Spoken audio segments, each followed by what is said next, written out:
Oh.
It's up to everyone. We have a very short urban renewal agency meeting that we're throwing in for the first like 2 minutes. So you'll hear us start that meeting and adjourn, and then we'll start the city council meeting. So I call to order the Lafayette Urban Renewal Agency meeting. Roll call. Mayor Malcolm is here. Councilor Levin. Present. Councilor Gilligan. Councilor Johnson. Councilor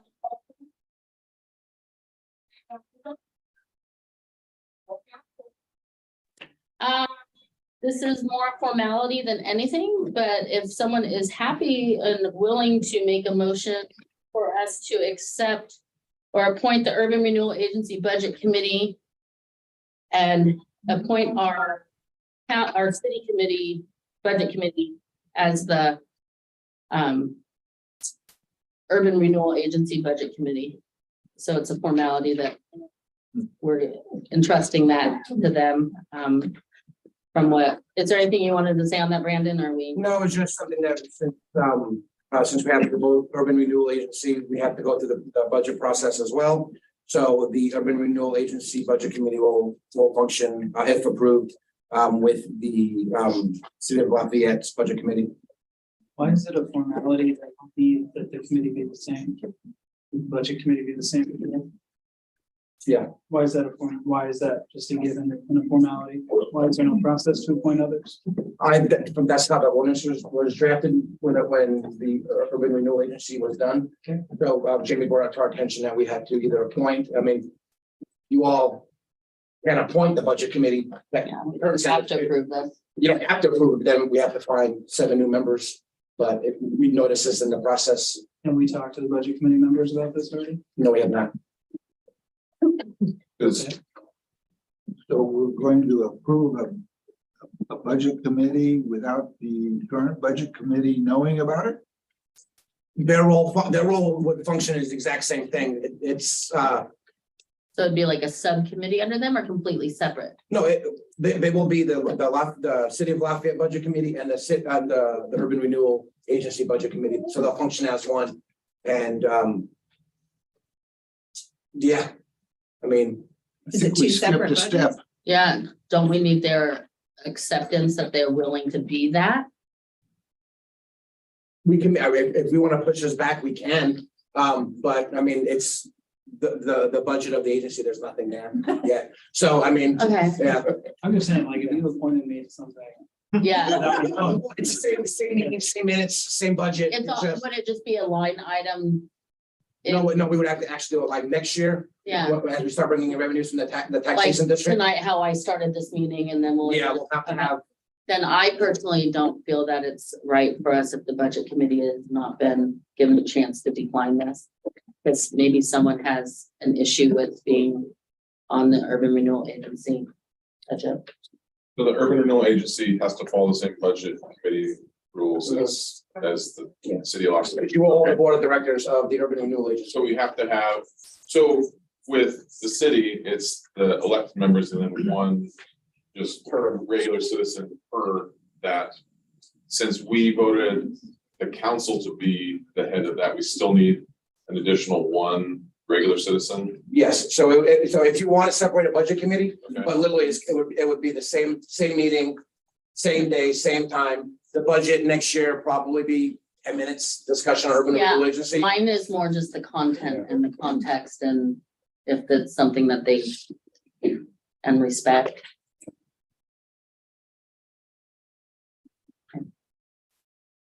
So I'm gonna give an option if anyone wants to make a motion. If not, we can table it until, and maybe give direction to ask them if they, formally ask them if any of them opposed to being on it. That sound, Just bring it back next month. bring it back next month. Yeah, and then going forward, if we have a vacancy, we can fill it. We would, Each one. you can advertise that the city of Lafayette / city of Lafayette urban renewal budget committee. Well, and if somebody wants to serve on one, but maybe has a conflict for serving the other, Yeah, we can appoint them specifically to, so maybe when we come back, instead of just saying it's the same, we can appoint the people each that to a are on spot. there to the same. I don't know, Okay, it's a couple more motions or words, but I think that's probably, because right now, like Yeah. Brandon's saying, it's the same thing, it's 10 minutes difference. yeah. As we get more money, as we get more projects going, I think we're gonna wanna see some, Mhm, somebody may say, I'm really passionate about serving on the URA, but mhm. not so much, so. We set ourselves up to be able to, branch off at some point, I think that's most sustainable. Okay, so you clear with what we were asking of you to bring back to us, Brandon? Yes, ma'am. Okay, Thank you. then with that, do I have a motion to adjourn the urban renewal agency meeting? My motion to adjourn. One second. Okay, all in favor? Aye. Meeting adjourned. Okay, Hannah. I have a special guest who's gonna host part of our meeting with us. This is Hannah Malmstrom. You'll learn in a little bit, but she is our winner of our If I Was Mayor contest, and the prize is to get to what call to order and lead the Pledge of Allegiance for the city council meeting. So there's your gavel, ma'am. I, Hannah Malmstrom, on behalf of Mayor Hillary Malcolmson, call to Lafayette City Council meeting to order. Please rise for the flag salute.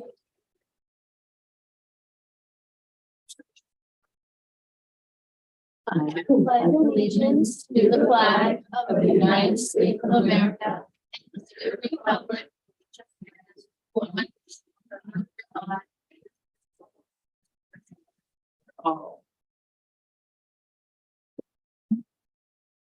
one nation.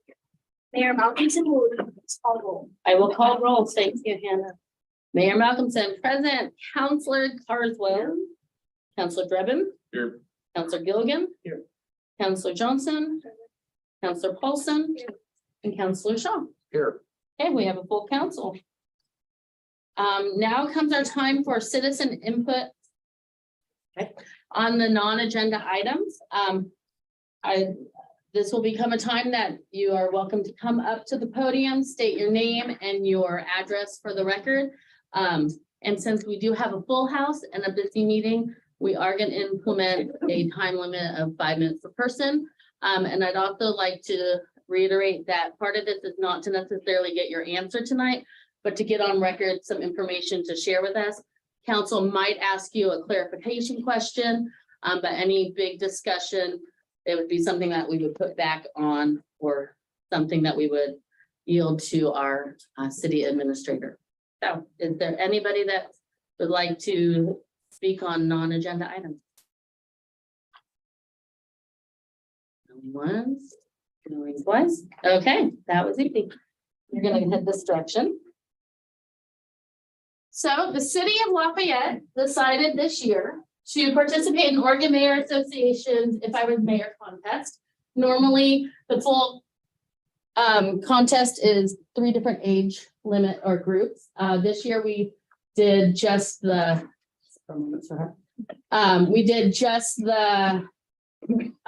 elementary school division because of the time limits. My goal is to work on all 3 of them.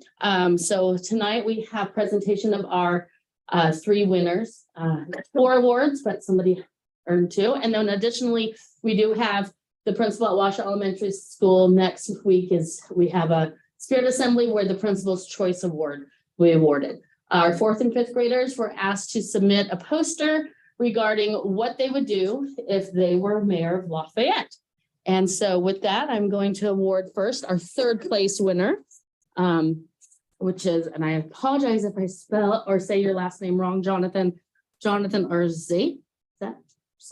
Arzate. Jonathan has 2 awards. Jonathan's poster is closest to our sheriff. Jonathan also received the Mayor's Choice Award. Jonathan, if you would like to come up. Jonathan, as Mayor's Choice Award, gets to have ice cream with me where I get to learn more about his plans and his ideas. But I picked Mayor's Choice secretly and privately before the other choices were awarded, which were picked by the citizens of Lafayette and anyone else that wanted to go vote. So congratulations, sir. Our 2nd place, you may recognize him from his poster, is Ryder Bruger. Sorry, I didn't say it with much better. Come on up, Ryder. I know you've been practicing for this. Ryder, you match your shirt in that picture. Yeah, they made me. You're not supposed to say that. You just say it was all my idea. Sure. So congratulations. Rule wisely, son. Okay. And our first place winner who will be moving on to the state competition where their prize is a $500 prize is our very own Hannah Malmstrom. So Hannah.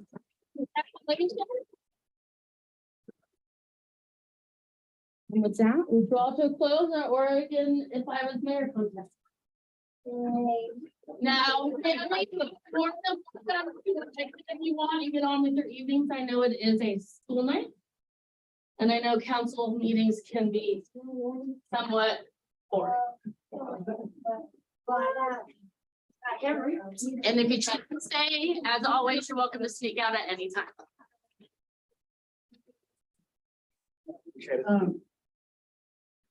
So those that were anxiously waiting for seating. I was gonna get all 3 of them to take a picture. Oh. I will bring those to the school Okay. and I will purposely get pictures. And then, yeah, I think even the district's gonna be at the school. So, sorry, I didn't even think about that. Okay, Oh, never mind. Okay, I was gonna. moving on. Ryder came back in. Can I know, Ryder, go ahead. Oh, okay, go ahead. We'll take the moment. He came back. Okay, perfect. Oh, Ryder's like, this is tight. Thanks.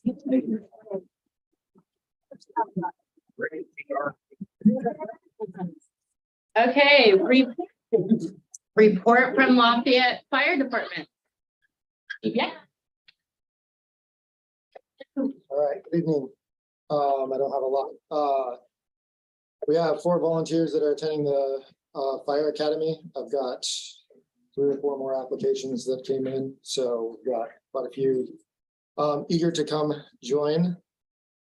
We've had 3 or 4 volunteers at the station for the last 8 nights. It seems to be a pretty consistent number. About 8 nights a month, we have people there. Last month we had 46 calls, and there's currently 18 volunteers on the roster. So that When's McMinnville starting to occupy the station? they are going to, it sounds like approve it in May, and then after that. Okay. So. Thank you. Thank you.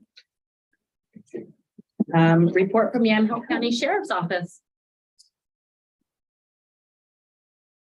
Hello, everybody. Hello, Sheriff. We don't have a ton either to report. Very similar as the month prior. There were a few different things. So we had 264 calls total for the month of March. 65% were dealt with by your Lafayette contract deputies, Deputy Mead and myself. And then 35% was handled by rural OSP and detectives that can help. Things that were up in numbers this month, or sorry, in March, alarms, field investigations, that's just us stopping and talking to people, and theft. Oddly enough, that's been down for a while. So that one went up just a bit. Down animal nuisance. So people are no longer calling in runaway dogs, or they're dealing with the dogs or figuring out a way to deal with the dogs. And DHS calls, which is really nice to hear. That actually was decreased by a lot from February. Things that stayed consistent or only went up maybe a couple. Drug violations did go up, but it was just by 1. And suspicious activities stayed consistent across the board both months. And that's pretty much it. Any questions? Nope. Questions for you guys? Thank you for your service. I will just to circle back. I know it came up, what could make your job a little bit more easier. I did include those cameras into the budget budget proposal. So we'll see how that goes. So I just want to follow up with that. Thank you. I appreciate it.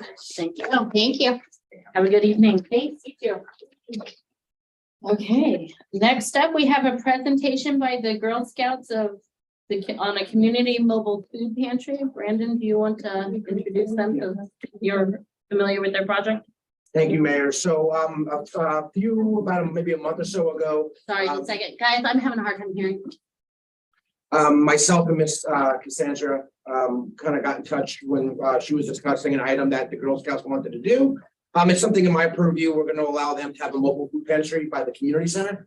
And we're going to assist with that. But I asked so they can get some public speaking opportunities and get more involved locally to come and just let you know what they want to do with the food pantry. So. Hi, my name is George, and I'm a cadet Girl Scout with Troop 10219. Hi, I'm Abby, and I'm a cadet Girl Scout with Troop 10129. This is Zoe, and this is Margaret, who are juniors and Girl Scouts. Today we want to bring to your attention that many people suffer from food poverty. We want to be able to help those in the community. We would like to donate a little free food pantry. This would be a recycled newspaper stand, size bin, and set by the community center. Our group would maintain it and keep it clean. The city of Lafayette has done so much for us, and that is why we want to give back.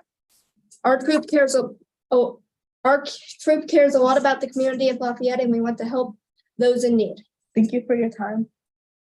Thank you. Presentation hour. I really appreciate you ladies coming tonight. It means a lot when people come in person to present, and did a great job. And you answered some of my questions. Brandon, is there anything that needs to be discussed, or is it just bringing it to our attention? Bring it to your attention. I want them to kind of speak what they're doing. What they're going to do is we're going to help assist, but there's a little there's a little open area. We wanted to make sure it was not along the ADA compliant part of the community center. So we're gonna help pour a little cement slabs so they can put, we're gonna help them embrace it, but they're gonna maintain everything. It's pretty straightforward. And I think it's pretty exciting. The library does pretty well around here, the mobile library, so. I'm They sure the go market- like the, Yeah, and it's gonna look like just like the old school newspaper stamps that some of us remember. So, yeah. And what kind of food are we talking about? Just curious, so you're gonna pull it open, right? And so we're talking something like this size, we talking breads, we talking cookies. Cookie season. Food that would probably last. so not like non-perishable type things, or, so is it something that this community can stock as we have like, oh my goodness, green beans were on sale, or is it something you guys are stocking? This is something the community would be stocking. Okay, so if we have extra stuff, we could go down and just put it in there, like the book, exactly like the book. Yes. The libraries. Well, from my understanding, Brandon's already been working with your troop on that, and so council, I would, I guess, say if you have any specific questions that come up or interest to talk with Brandon, and then if needed, we can alter things, but it sounds like this is something that's a standalone thing that the city is on board with helping them set up, and they will maintain it, so. What a great idea. Thank you. We'd love for you guys to come back and give us updates. Mhm. And I'll be there with the first can of food, first up. So we'll take Yeah, a let me photo. know, let me know when it's ready. Will do. Sounds like your thing. Thank you so Okay, much. thank you. Okay, additions or deletions from the agenda. I know that we do need to add into the approval of the minutes, March 9th, 2023 city council meeting. We also need to add Thursday, April 13th, 2023. No, sorry, that's the special March 13th. That currently does not have a date on it, so. Yeah. And it's the wrong time, but we can get to that. Anyway, there is from our special council work session with the budget committee that was sent out as supplemental information. So we do need to at least acknowledge that when we get to minutes as per the city charter. So we need to add that. So not even it's just and. Brandon, do you know what date that was? March 13th. March 13th. Okay, anything else?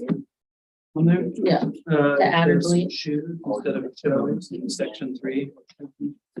Oh, no, we'll get to approving it. Oh, I thought you said anything else. Yeah, another day. Okay. Oh, no, sorry. You're talking about the work session, changing what it says on No, our. we can get it when we approve. Okay. the minutes. Okay, perfect. Okay, with that, we will move on to some proclamations. We're not doing the minutes first. Or did I skip something? Oh, sorry, approval minutes. Okay, so now we're on to it. Now that we're there. That's why I couldn't find it in my binder. What do you want to see? Let's start with March 9th, since that came first. Okay, so March 9th, city council minutes. Not a substantive thing, but section 16 and 17 have different fonts for the exact same words, which is weird.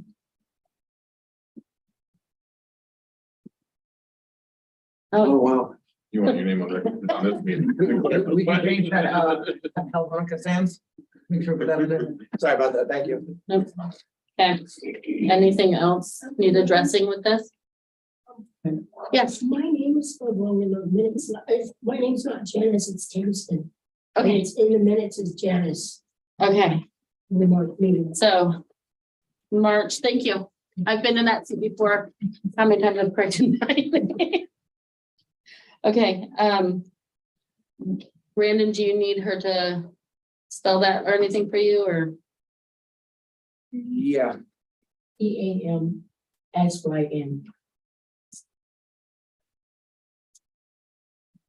Okay. This I'm not saying, which, what was your first name? Hampson, but it's in there as Janet Cranmer. It's on the paper 969 bridge.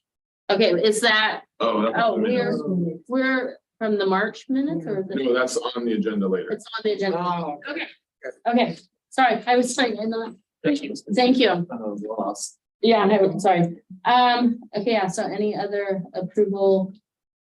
Not happy to have anyone motion. Well, are we doing one at a time? Yeah, I mean, or we can do both. Let's do both. Okay, so on the 13th, Well, can we do them separate? Because I Yes. had abstained from the night I was not. Oh, perfect.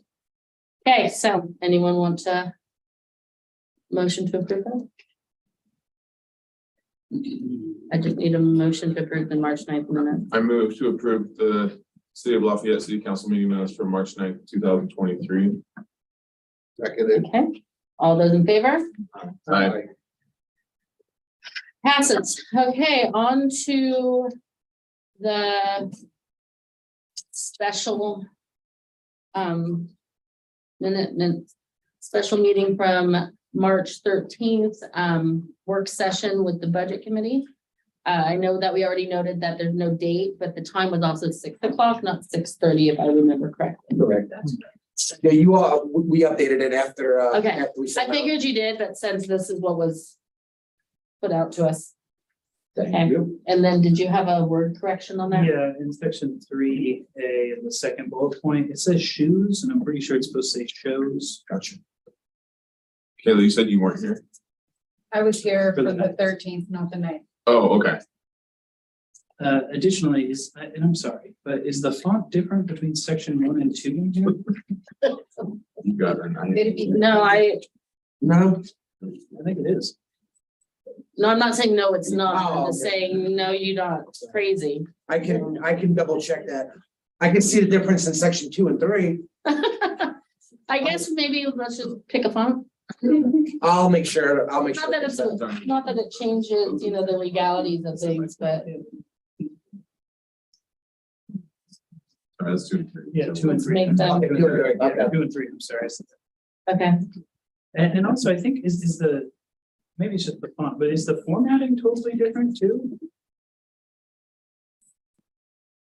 This is like an outline. Let me get some. All right, never mind, not substantive, don't worry, don't mind my crazy. Okay, so maybe just, I know that it was a quick turnaround because of Kevin being gone, so I guess let's just make sure that things look presentable, not that it's not presentable, but easier on the eyes for anyone to read. Okay, so I guess we just need a motion to approve with the correction noted. Move to approve the March 13th city council meeting minutes with the corrections. Okay, do we have a second? Second that. All approved? All in favor? All right. Yes, okay. April is a busy month. We have 2 proclamations to make. Both of these organizations came last month to share some information. The first one is on Parkinson's awareness, and the second one is on National Child Abuse Prevention Month. So bear with me while I do a little bit of reading. Whereas Parkinson's disease is a chronic progressive neurological disease and is the second most common neurodegenerative disease in the United States. And whereas the Michael J. Fox Foundation for Parkinson's Research is dedicated to finding a cure for Parkinson's disease through an aggressively funded research agenda and to ensure the development of improved therapies for those living with Parkinson's today. And whereas there is an inadequate data on the incidence and prevalence of Parkinson's disease, but is estimated to affect nearly 1 million people in the United States, including more than 20,000 people in Oregon, and that number is expected to more than double by 2040. And whereas it is estimated that 90,000 individuals are diagnosed annually with Parkinson's disease in North America, 50% higher than the 60,000 annual diagnoses that research previously suggested, while it's estimated that more than 1.6 million people in the United States will be impacted by Parkinson's disease by 2037, and an estimated economic burden of 80 billion. And whereas there is no known cure or drug to slow or halt progression of this disease, and available treatments are limited in their ability to address patients' medical needs and remain effective over time. And whereas the city of Lafayette recognizes the efforts of the Michael J. Fox Foundation for Parkinson's Research as it leverages its core values of optimism, urgency, resourcefulness, collaboration, accountability, and persistence in problem solving to work on behalf of the 6 million people worldwide living with Parkinson's. Whereas increased research, education, and community support services are needed to find more effective treatment and to provide access to quality care to those living with the disease today. Now, therefore, I hereby proclaim April 2023 to be Parkinson's Awareness Month. And for added, our second proclamation, whereas child abuse is considered to be one of nation's most serious public health problems, with scientific studies documenting the link between the abuse and neglect of children and a wide range of medical, emotional, psychological, and behavioral disorders. And whereas it is estimated that 1 in 4 children will suffer significant abuse before the age of 18. And in I'm assuming, what's FFY? FFY 2021, over 160,000 contacts were made to the Oregon Child Abuse Hotline. A total of 42,876 received reports were assigned to the CPS assessment. Of all completed CPS assessments, 7,352 were founded for abuse and involved 10,766 victims. And whereas the physical, emotional, mental, and financial impact of abuse falls on children of all ages and abilities who come from all economic, racial, and social backgrounds, and these crimes affect many more family members, friends, neighbors, and community. And whereas effective child abuse prevention programs succeed because of partnerships created among state and local government agencies, schools, faith communities, civic organizations, law enforcement agencies, and the business community. And whereas the city of Lafayette is dedicated to strengthening child abuse survivors and their non-offending families in the aftermath of crime, building resilience in our communities, and work to prevent abuse and neglect. Now, therefore, I hereby proclaim April 2023 to be National Child Abuse Prevention Month. Okay.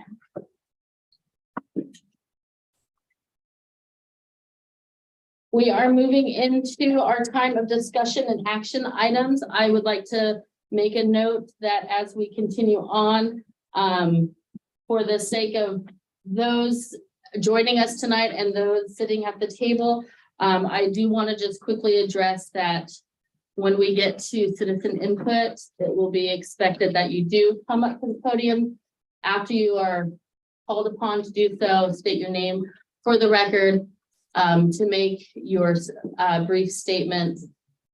And that is how we will facilitate public input.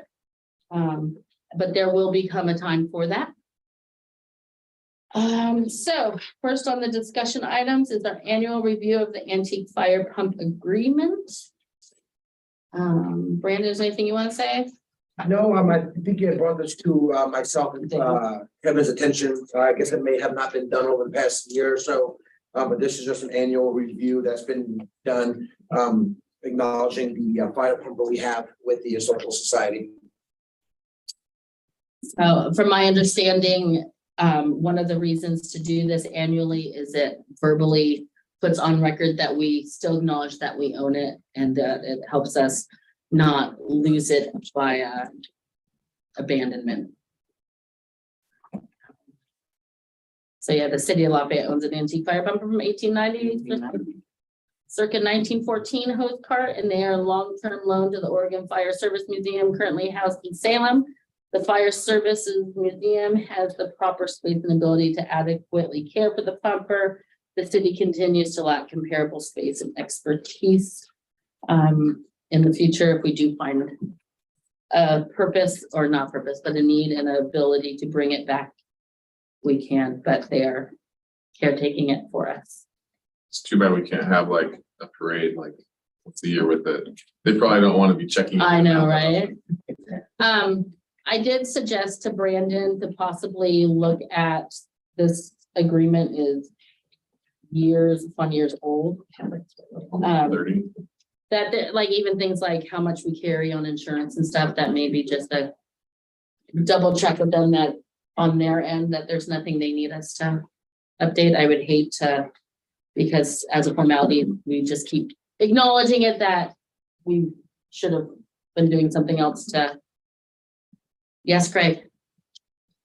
May I say something about the fire Yes. pumper? Greg Goulart, PO Box 1077.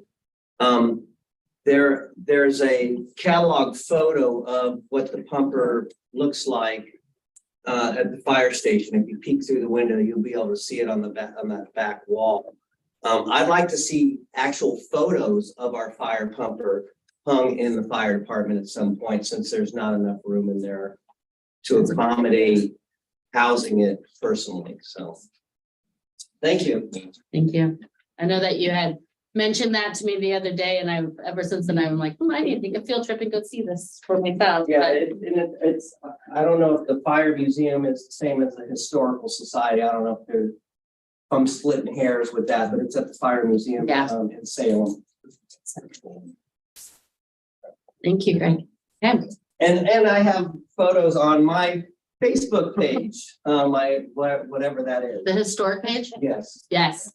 So, with yeah. Travis when he was a little kid. Oh, It's pretty. maybe we need to get that one too up there. Okay, thank you. Okay, so moving on. This is the discussion on our homelessness policy ordinance.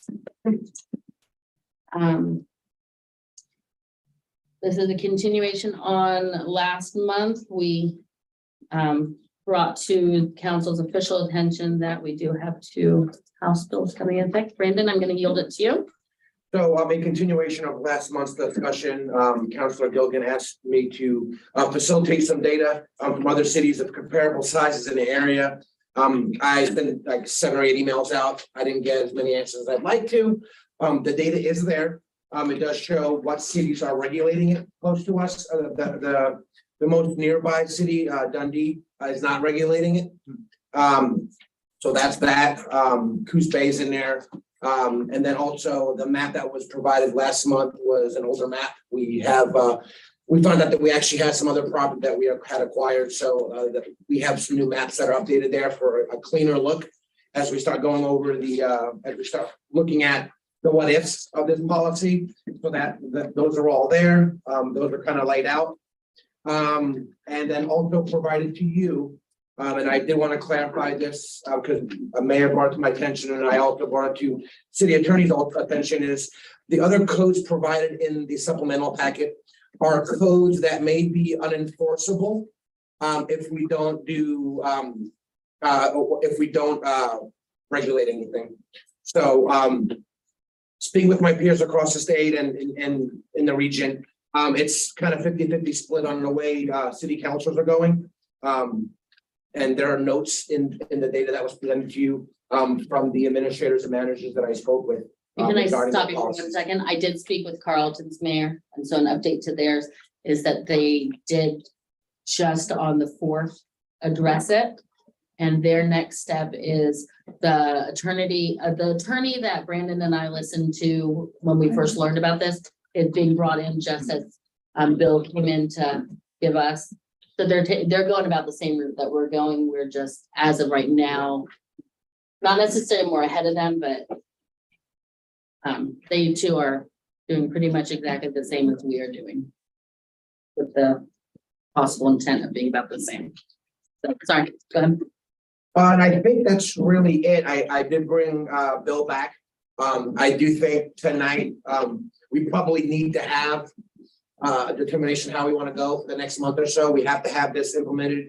If you decide to regulate it by July 1, so that gives us May's meeting, June's meeting to formally approve it and have the first and second readings. Okay. So I will also say when we look at the cost of things, Kevin has been working with the team to determine what the cost would be if we, have a storage facility for for goods, for cleanup. It was also brought to our attention about looking at the fire station. I did speak with chief because we all have received emails from a resident. And due to the 24/7 use of the fire station, is probably best advised not from staff, not to utilize the parking lot. But I still think if you all want to regulate this, I still think we can have a good discussion on this. That looks at all the properties that we've discussed in the past. Does council have, I mean, it's more discussion than a question, because there's no directive yet, but I know that when we last started talking about this, it sounded like first we need to decide if we were going to have a designated spot or not. That we can't really make any changes to our ordinances or whatnot if we don't know what we're needing to change it to. I do agree that it's time for us to, in order to be ready for July, to go in a direction. We can always modify and change and update down the road if it's not working. I'm against regulating this. I think we should go with Dandy and Jervis on this. We don't need to create this problem. Agreed. And if it becomes a problem, then we can address it, but I don't think we should open arms to this. So state saying, here's the rules, we're not going to, we'll address it when we need, not necessarily when we need to, but we're not gonna. If they're not regulating, we're not subject to it. So. Correct. So we still have to bring our current ordinances into alignment, though, or we just don't enforce. So we still have to, we can't say you can't be in a park. No, and that's where we would have to discuss with Bill. Do we need to have those sections removed from the ordinances, or, just not enforce them? I don't know, but. Well, And I think it was determined last meeting, they'd have to be removed, because anybody that's looking and saying, hey, Lafayette's not, even if we're not enforcing them, they can come and say, you got them on the books, we're suing you. Yeah, which would make sense, but it needs to be removed, but.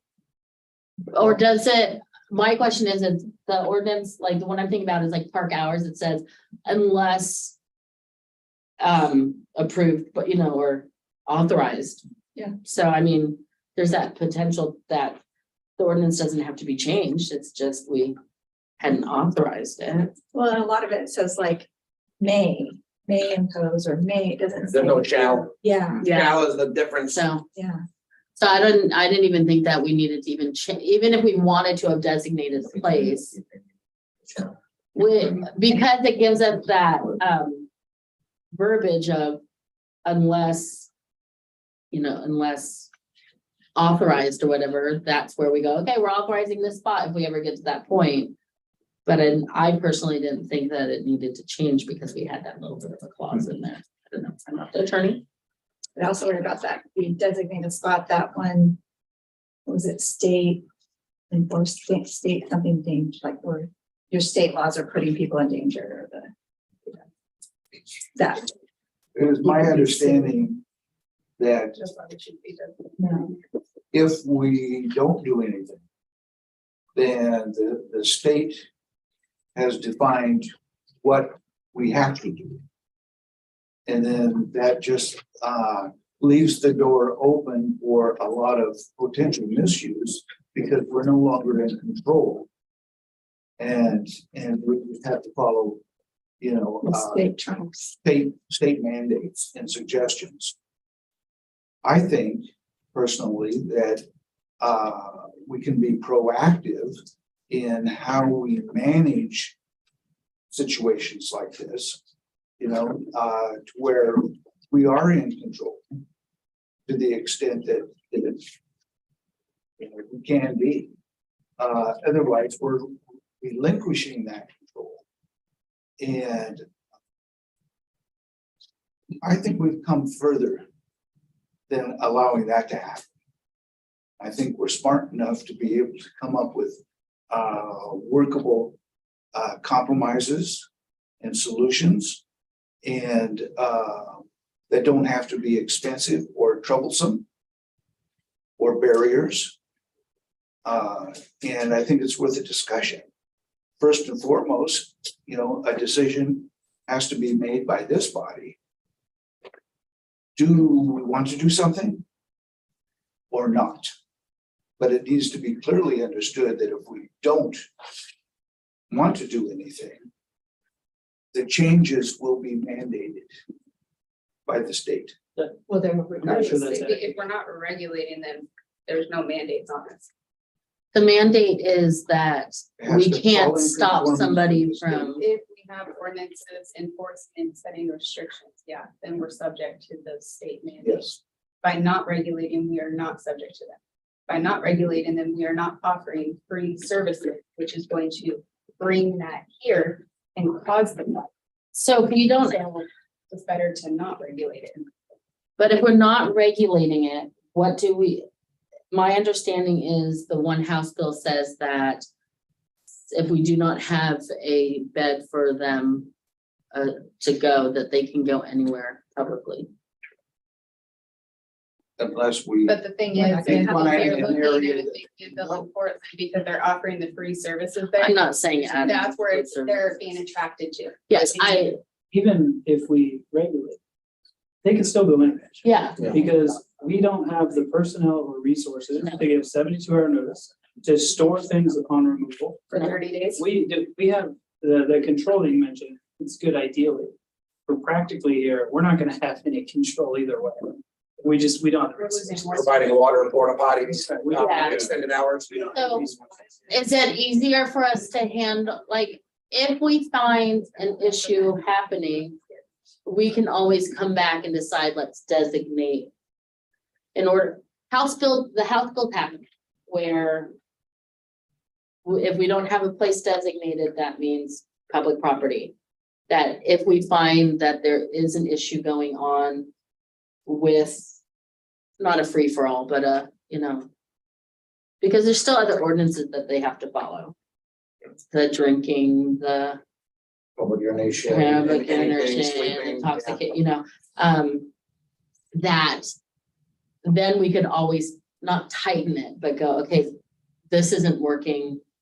We either need to let it be or provide a place. My fear of providing a place is then once we start providing a place, we're claiming that this is where you can, and then we're adding the porta potty, we're, the, We're open for business model. It was. Thank you. It's all that, yeah. we open for business. Yeah, so I'm okay in support of not regulate, not changing things. Like I said, I don't think our ordinances, because we have the unless authorized, that means that we easily can change that. We just haven't had to authorize a place yet. So I don't think, if we were to enforce it, I don't think there's a good solution right now. And we don't have enough history to say this is the solution we need. Yeah. So I do agree with Kayla that right now, and what's nice is not saying you can only make the decision once every 2 or 4 years. No, we can. bring We can it always up come anytime. back. Next month, yeah. Our biggest thing is just our ordinance. Yeah, and I'm really pleased with the proactiveness of our city administrator. I think he's gonna keep an eye on it with his public works crew, whoever he's got, that is keeping an eye on it. And come back to us and say, yeah, we need to address this part of it. So, yeah, I like your plan. Yeah. Bill, have we took a little stroll through our ordinances? Have you seen anything that maybe you haven't That's checked what yet this- or waiting for direction? Well, I actually did check to see if I could identify the sections that I thought you might want to tweak if you wanted to allow the camping. So I looked at it from that point of view, but there are a couple penalty provisions, 5.565, that we might want to look at because it makes reference to violations being punishable upon conviction of a fine not to exceed, it's $600. And so we would need to get rid of that item. Yes, so I think if your direction is to not enforce, your only obligation is to make sure there aren't any penalties, draw attention to a potential fine that's higher than what would be required. When I was here last time, I think you all get it, that if you want to enforce against camping, you need to take action by July 1. If you don't want to enforce, you really don't need to do anything, but later on, you could put a regulation in as long as it complies with the time, place, and manner restrictions that we'll learn more about as other communities adopt going forward. I did want to bring one thing to your attention. I saw some of the ordinances that Brandon looked at. He sent me the Yamhill one that was adopted in 2022. That one I think needs to be tweaked because it's not in compliance with the most recent law. So they're probably going through another process. But one community that's made a great effort to address the requirements is Bend. And they adopted some regulations this year that we're all looking at from the larger city point of view as being pretty much online, on point. But they recently received a letter from the American Civil Liberties Union and a local attorney pointing out to them that they feel that it's not enforceable. So it's a very difficult concept to address at this point in time. So if your direction is to not enforce, I think with your permission, perhaps Brandon and Kevin and I could look at the ordinances, send back minor tweaking to make sure that you're not out of compliance in the violation. Especially with things that would be easy to just the verbiage change or, remove the penalty. My assumption is if we leave it unregulated, we can't find people. Correct. If you leave it So unregulated, that fine that you just mentioned, that's gonna go. correct. Right. Although if you did put in a regulation that said someone could camp for a certain period of time and certain hours, and they violated that, you could have a penalty, but it would have to be pretty minor. Yeah, so. Could we say a time that's like 24, 48 hours that would prevent those camps from popping up, that we would have to clear out and store? Or that's my concern, is somebody just says, hey, I'm gonna make a camp here and you're not forcing anything, so I can stay here for a month, 2 months.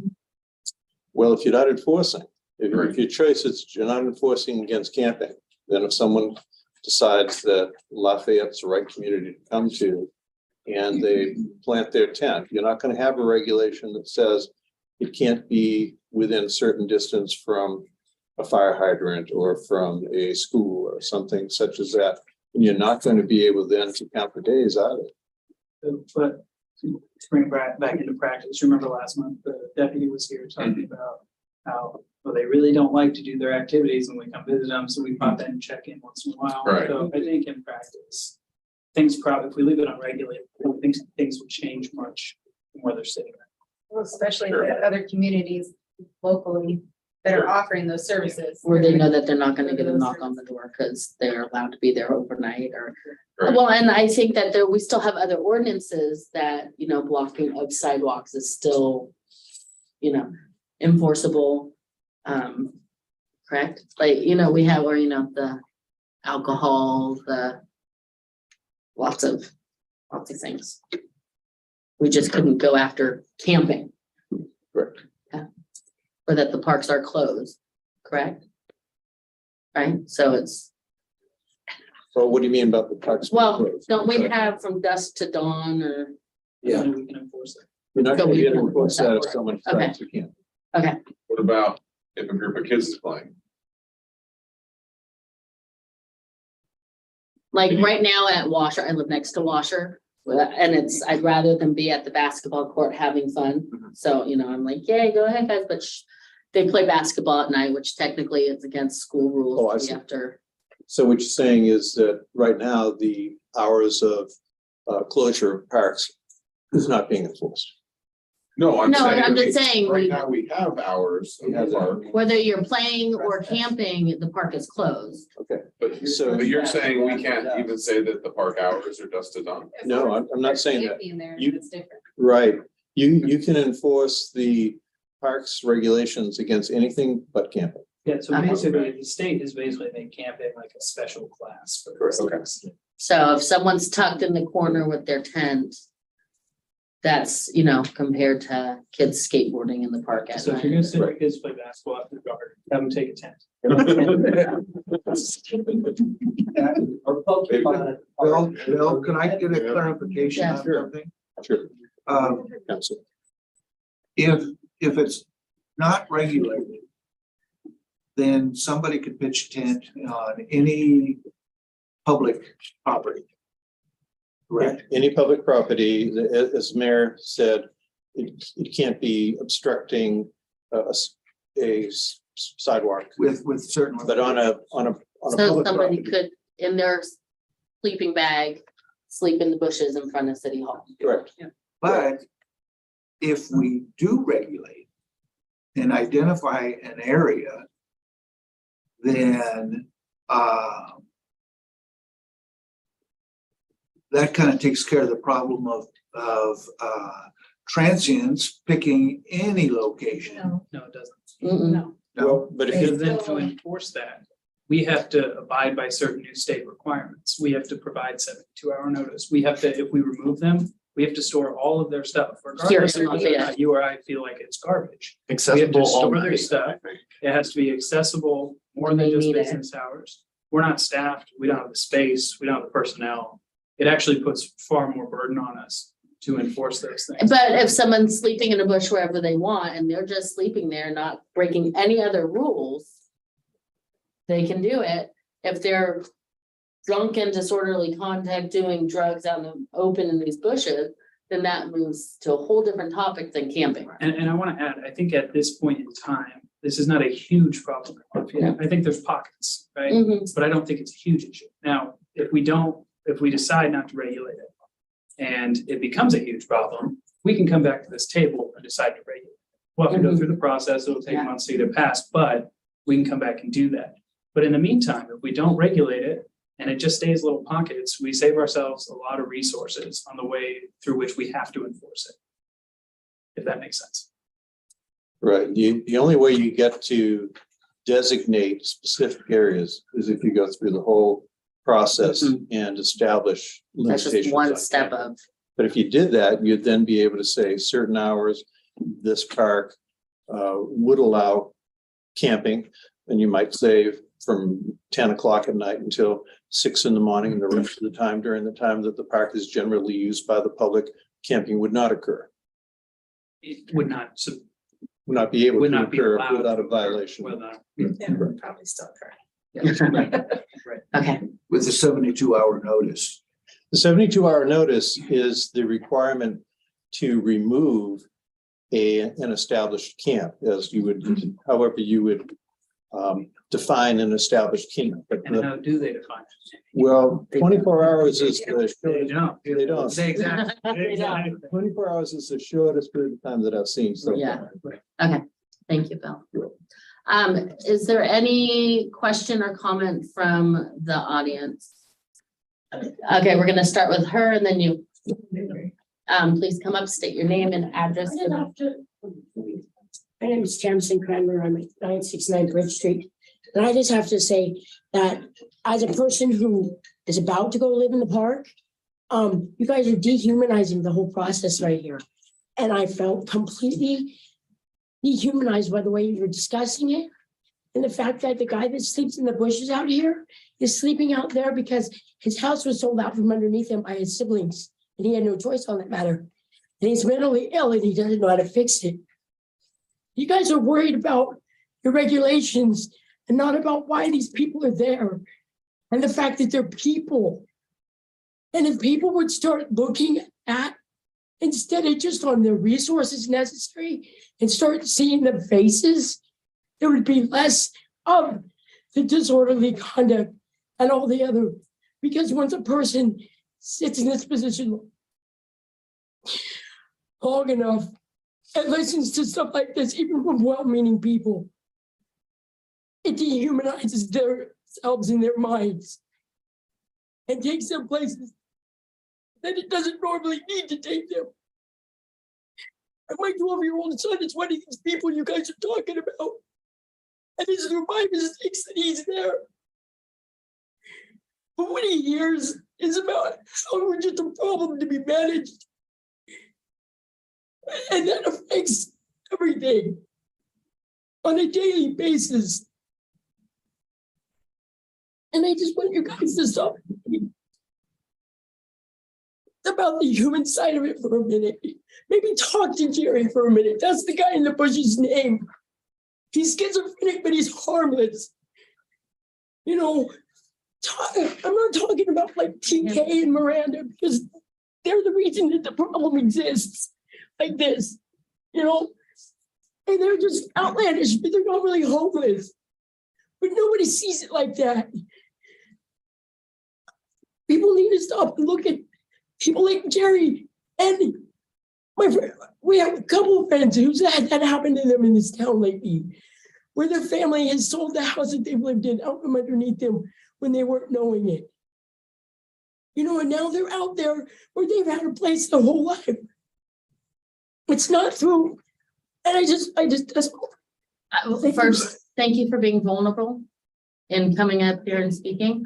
On behalf of my intentions on it, and I know you're saying well intentions, I want you to know that my family at one point, we did have to give up our home, and it was thanks to family that did take us in. So it's, I'm not trying to be heartless. I can only speak for myself, not the rest of the council. Part of what we're discussing right now is not Lafayette's stance on how can we help our citizens that find themselves in these vulnerable positions. Unfortunately, the state has put us in a position where we're having to talk such business on it. I get that. And it's such a out of turn way.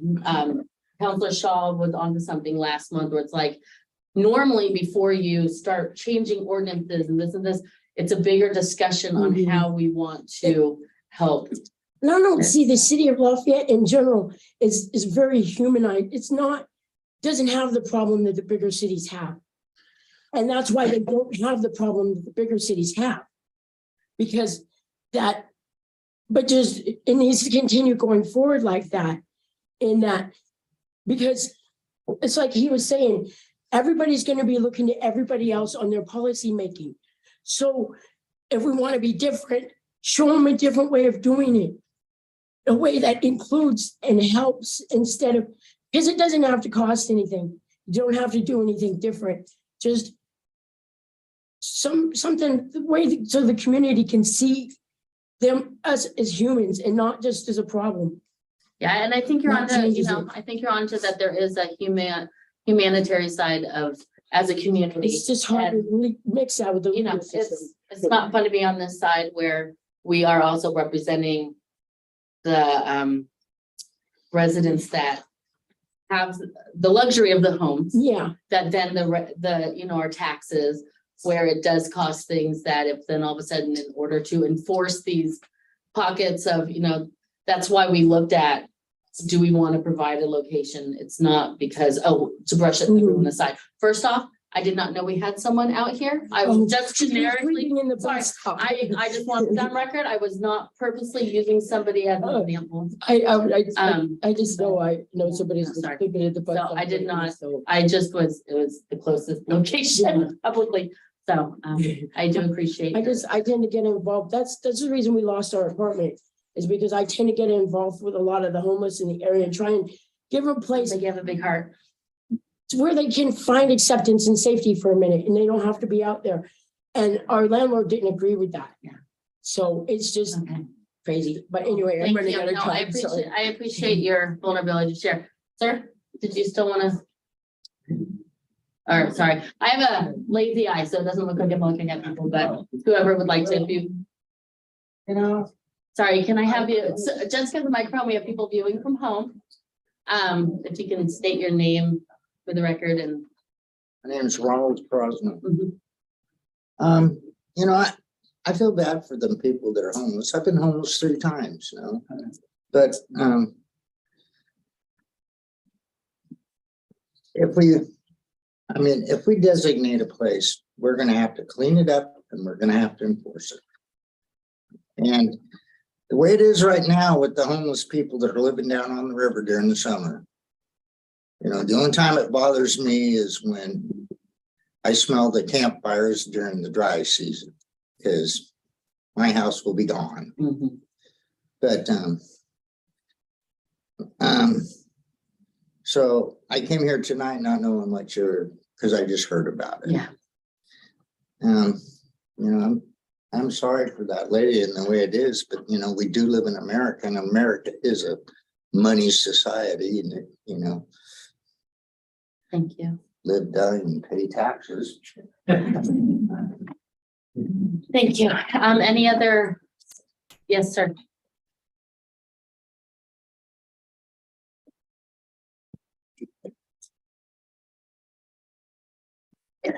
Hi, my name is David Sword. I live in the corner of Water and Madison. At least one of you probably recall that I was a counselor also.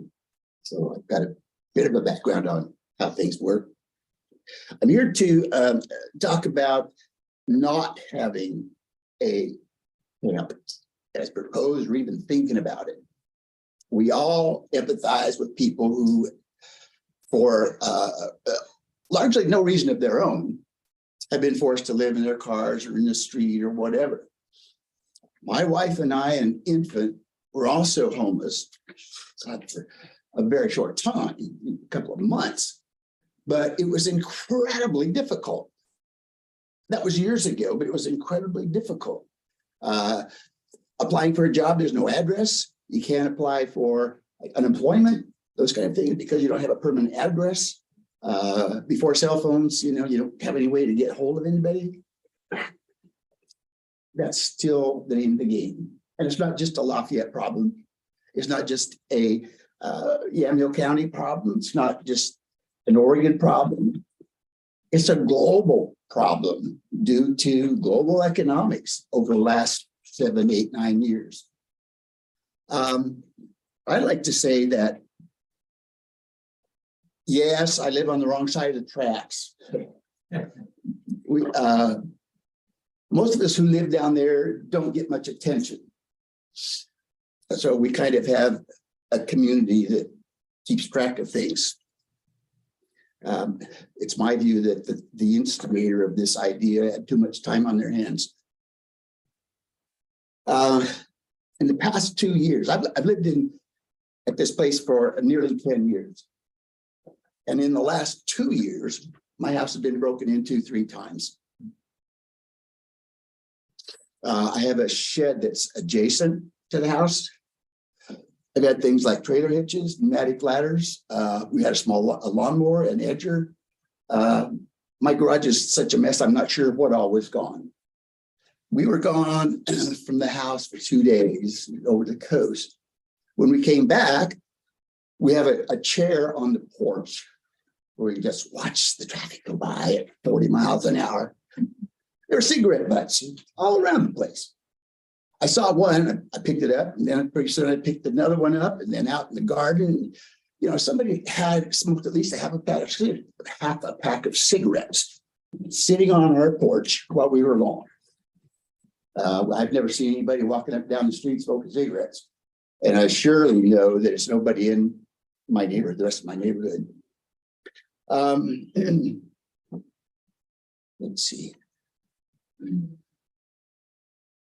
I'm not sure if it was 2 or 3 years ago, but there was one of our neighbors wanted to apply for the ability to create a homeless camp on his property, private property. But there were too many elements that weren't taken care of, and the city probably rightly said no. But this is not a new idea. There weren't too many houses around Terry Park a few years ago, but there's been a lot of buildings, apartments, whatnot. There's actually 44 houses, 44 residential places that either are adjacent to the park or at least within 1 block. I'm not sure how many people that takes care of, but there's 44 residences. Law enforcement, we talk about I heard several people talk about enforcing laws here. Correct me if I'm wrong, but when I was on the council, we paid the sheriff's office 80 hours for one deputy and another 80 hours for a second deputy. Incorrect. No, Okay, what is I it? think it's 40 and 40. It's 2 deputies, 80 hours per week. 350K. Thank you, Greg. You do the math, that's Yeah. what it amounts to. whether, you know, whether it's this way or not. They can't even keep up with what they do. Yeah, we have a code enforcement officer and that takes some of the problem off, but you know, that person is not underemployed. It's got all kinds of things. I mean, dog things.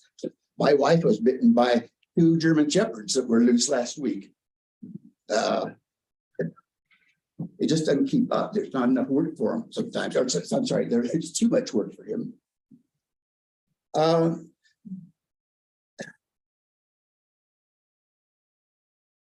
My wife and I walk our dog. If it's not daily, the dog gets real crabby. One of the places we go is Harry Park. Over the last, again, probably 2.5 years, we have seen more people, more damage in that park than should be. We've seen people who parked in the grass or just want to have fun in the grass and make, you know, 6-inch tire tracks around. We've seen when they installed the rent-a-potty, it was full of human excrement inside, not, you know, on the floor.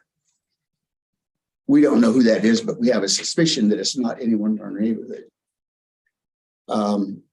The graffiti, I think the city painted the graffiti a few years ago. Well, it's due for graffiti painting again. Campfires have burned several areas down there by the river. We also found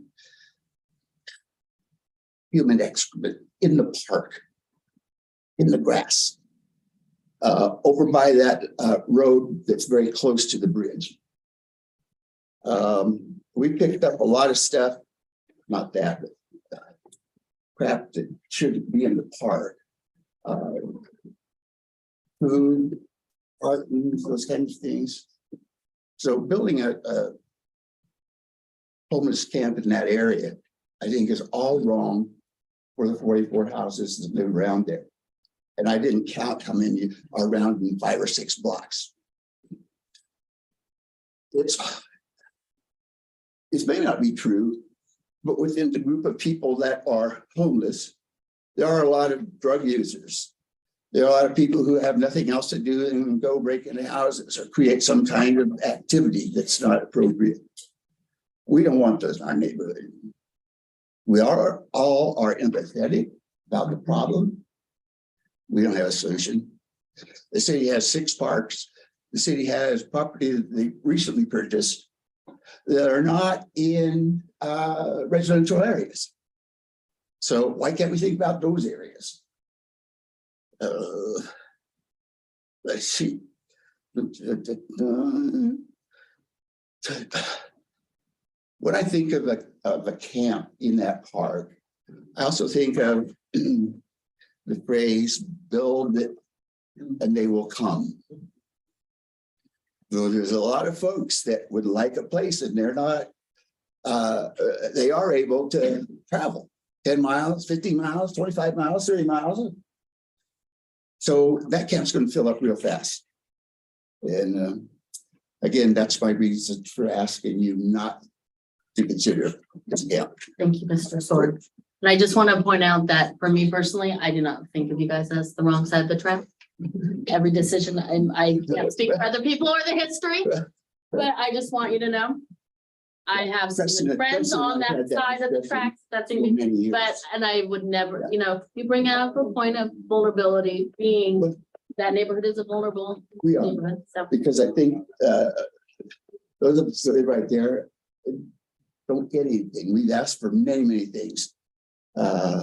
Improvements. We're about the only unpaved road in got new gravel though, right? Yeah, it's got big gravel. And the gravel lasts about 6 months. And then you've got the same hole all over it. But there's been no consideration. We just get answers. I just know for me, looking at this, I did not look at you guys as the wrong tracks or rules. This is the way it is. Thank you for not. You're one of few. Wow. Thanks. Yeah, I didn't think it would be an easy spot. I didn't, yeah, no, thank you. Any last comment on this topic? Sir?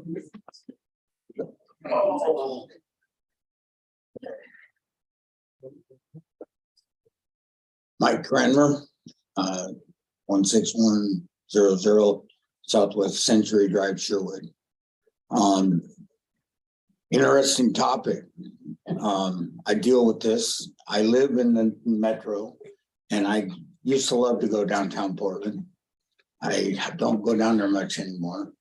My sister-in-law made a great statement. I can't remember his name. David made a great statement, both sides of the argument.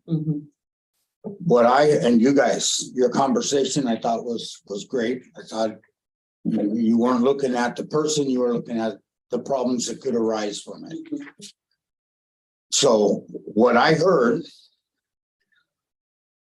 my sister-in-law, we want respect.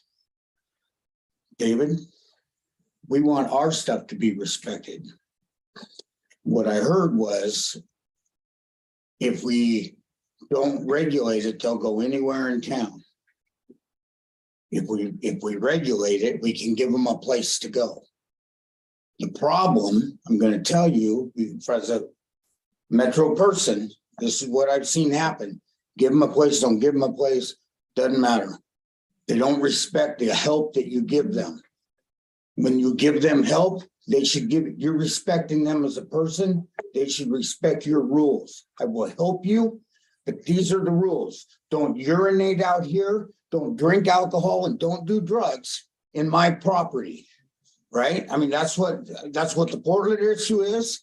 That's what we're afraid is going to happen here. And that's what happens, right? So I think the issue is, I think both sides need to see it's a respect issue. That's not, I mean, there's people out here that are willing to help. My parents have helped their whole life. All anybody's asking is that if I'm helping you on my property, David, same thing. If you want to do it. But this is my property, respect my stuff too. And I want you guys to be very careful about letting them have a place or letting them run wild, because it doesn't matter in Portland. They defecate, they do their drugs, you can't get past them. You know, you get bugged every time you go down there. I used to love going to Portland. That's why I moved up there, because I love the big city. But I do not envy you, not one bit.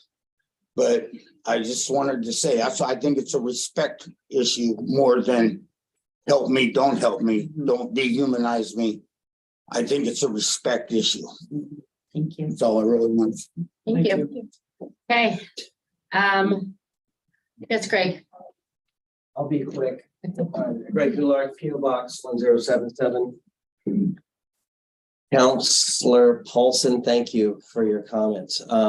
It doesn't sound like there's an issue, really. And if we regulate it, whether we regulate it or we don't regulate it, we can't enforce it wherever they go. So it doesn't matter if we do regulate it or not. I don't think there's an issue right now. As you pointed out, they camp down along the riverbank most of the time. So I don't think there's a big issue, and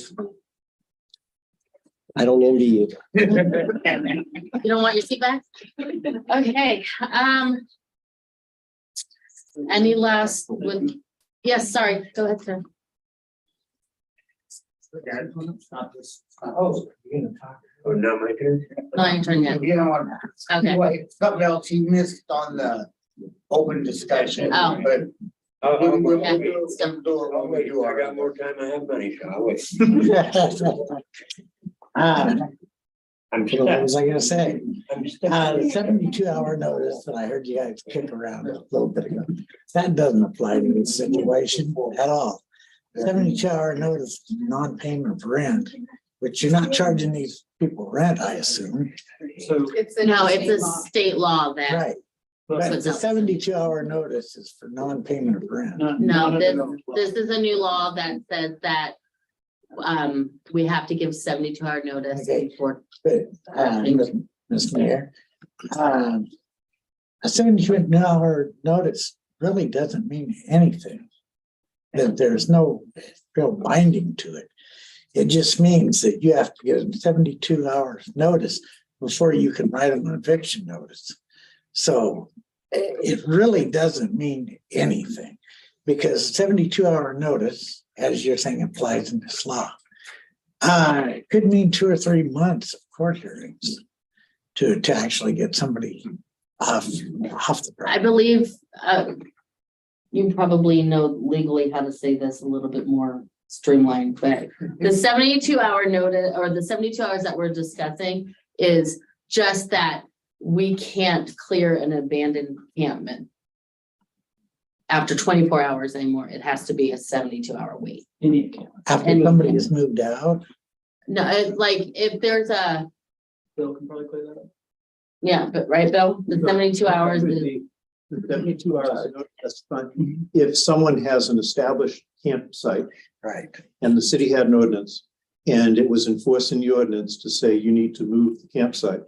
They give 72 hours notice that the person needs to leave. And if they haven't left at the end of 72 hours, the city then has the ability to remove the campsite, but then has to take possession of everything there and keep it in a safe place for up to 30 days.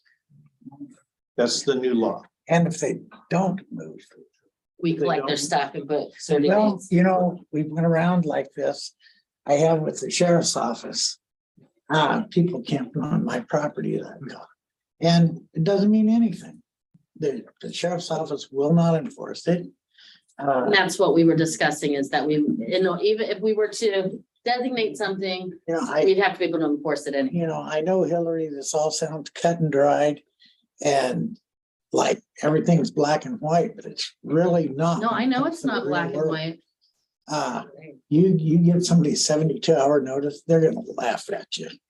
And the public works or something comes and cleans their stuff out, they're gonna be back there an hour. Oh, we know. I think we all. We all agreed that. The only reason we're talking so black and white is because the purpose of this is specifically to talk the black and white of the Right. state laws that are coming at us. Yeah. Normally it's my conversations with people is not this. Another Cut and thing I dry. was gonna say, Ms. Mayor, is as this comes to pass in July, should we take a look at, say, what King City or Salem Town or Lake Oswego has for an ordinance? Because you know what their direction's gonna be, you know?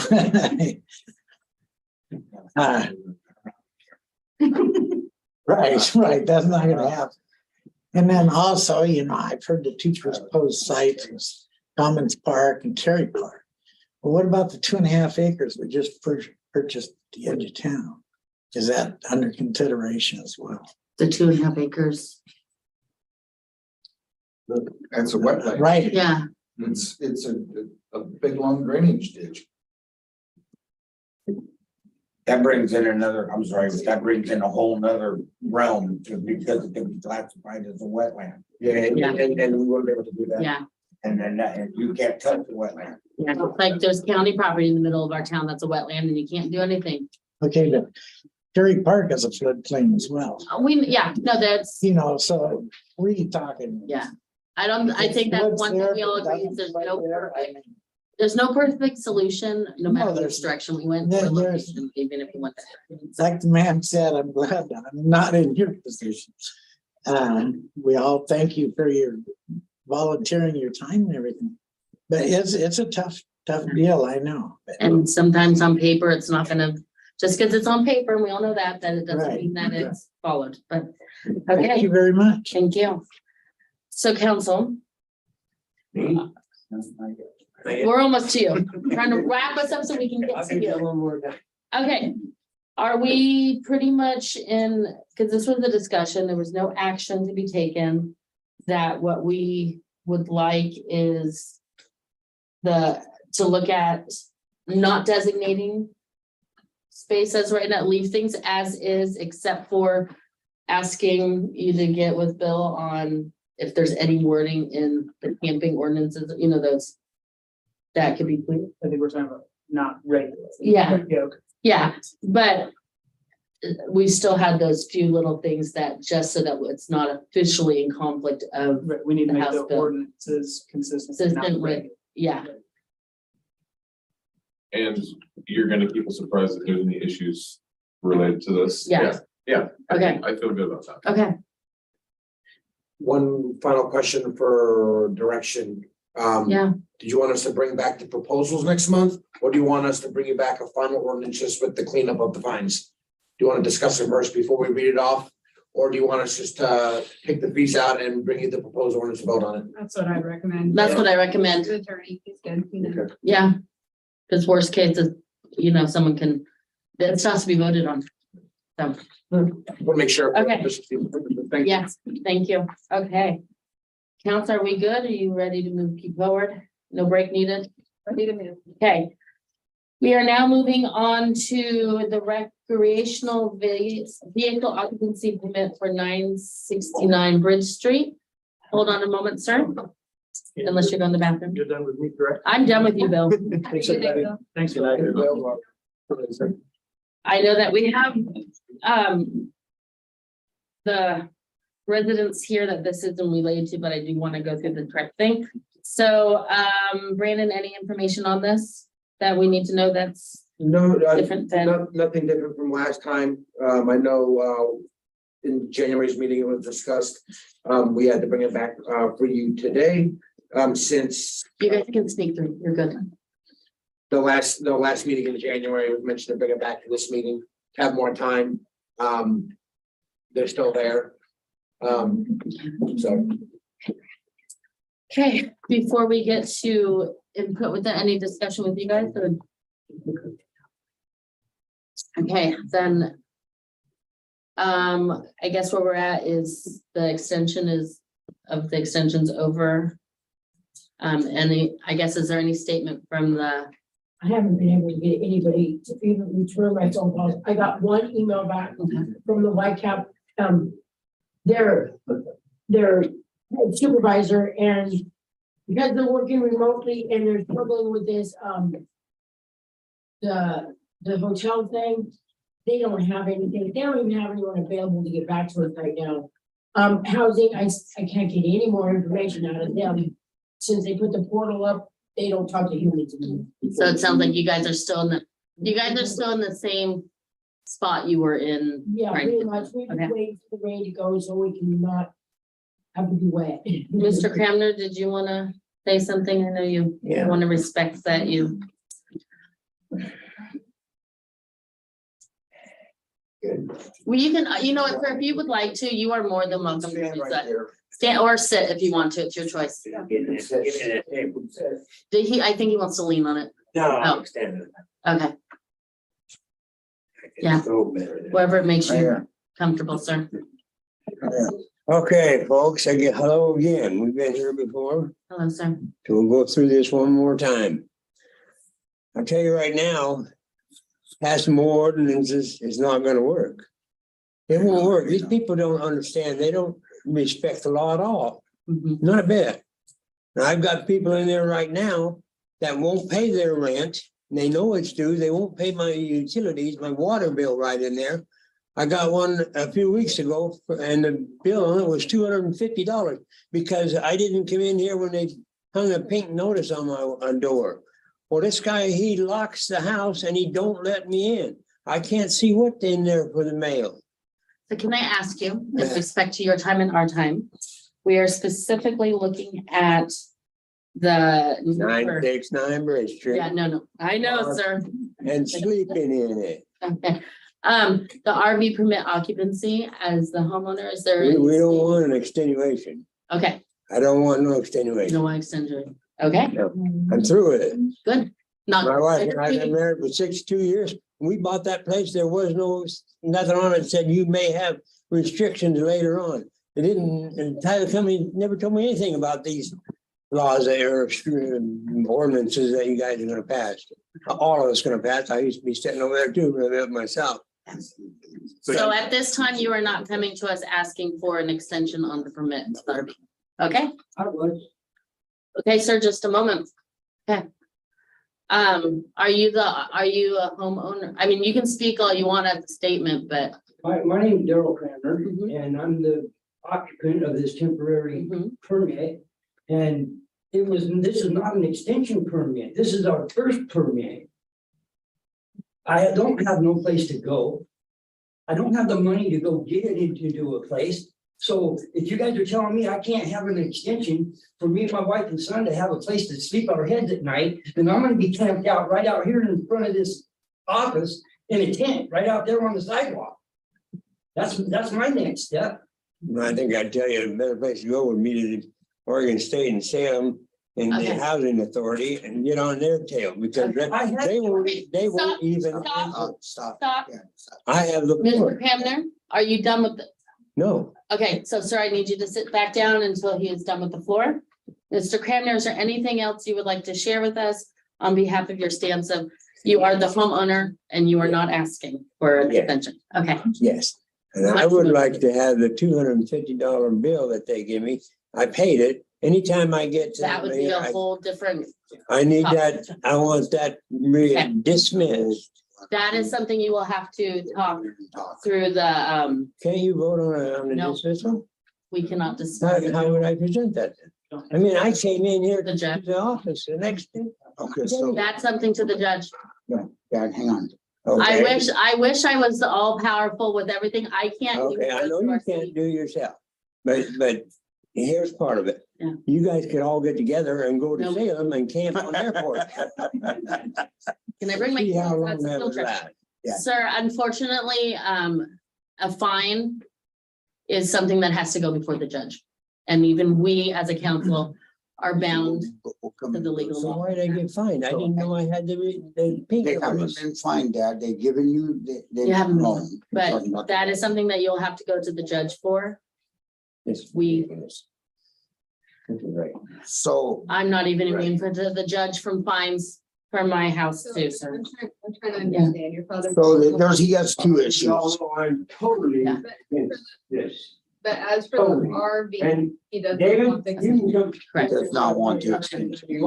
but he's really. We've helped them as much as we Okay. can. Is it, Okay. is it? I mean, No, it's his property. Well, is it his RV? it's his RV, his property, and we want to tow it out of there. Okay. Thank you. That. Okay. All right. Do we, I'm gonna go home and get my check.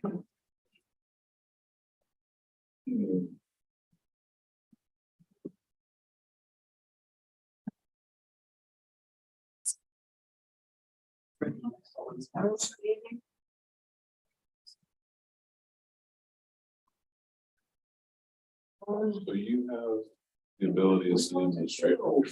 If a officer comes and requests. that you can provide them 2 months per year. Right, so if a homeowner not going forward, you could do a stopgap. Until it comes to the council.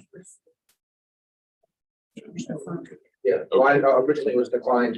yeah. It was, right, not by you, I'm saying, but now. The homeowner's not. Guys, we are still in session and Jim's asking, so. Sounds like problem, we don't need to address anything now. If that changes in the homeowner says like, yes, I want it, you could address that. until it Right. comes back. So if they were to change their mind, they can come to you and request. Yes. Okay. Can I ask Yes, you sir. one short thing? Mhm. You know, I know it's not you guys' fault, but I have the facilities down there.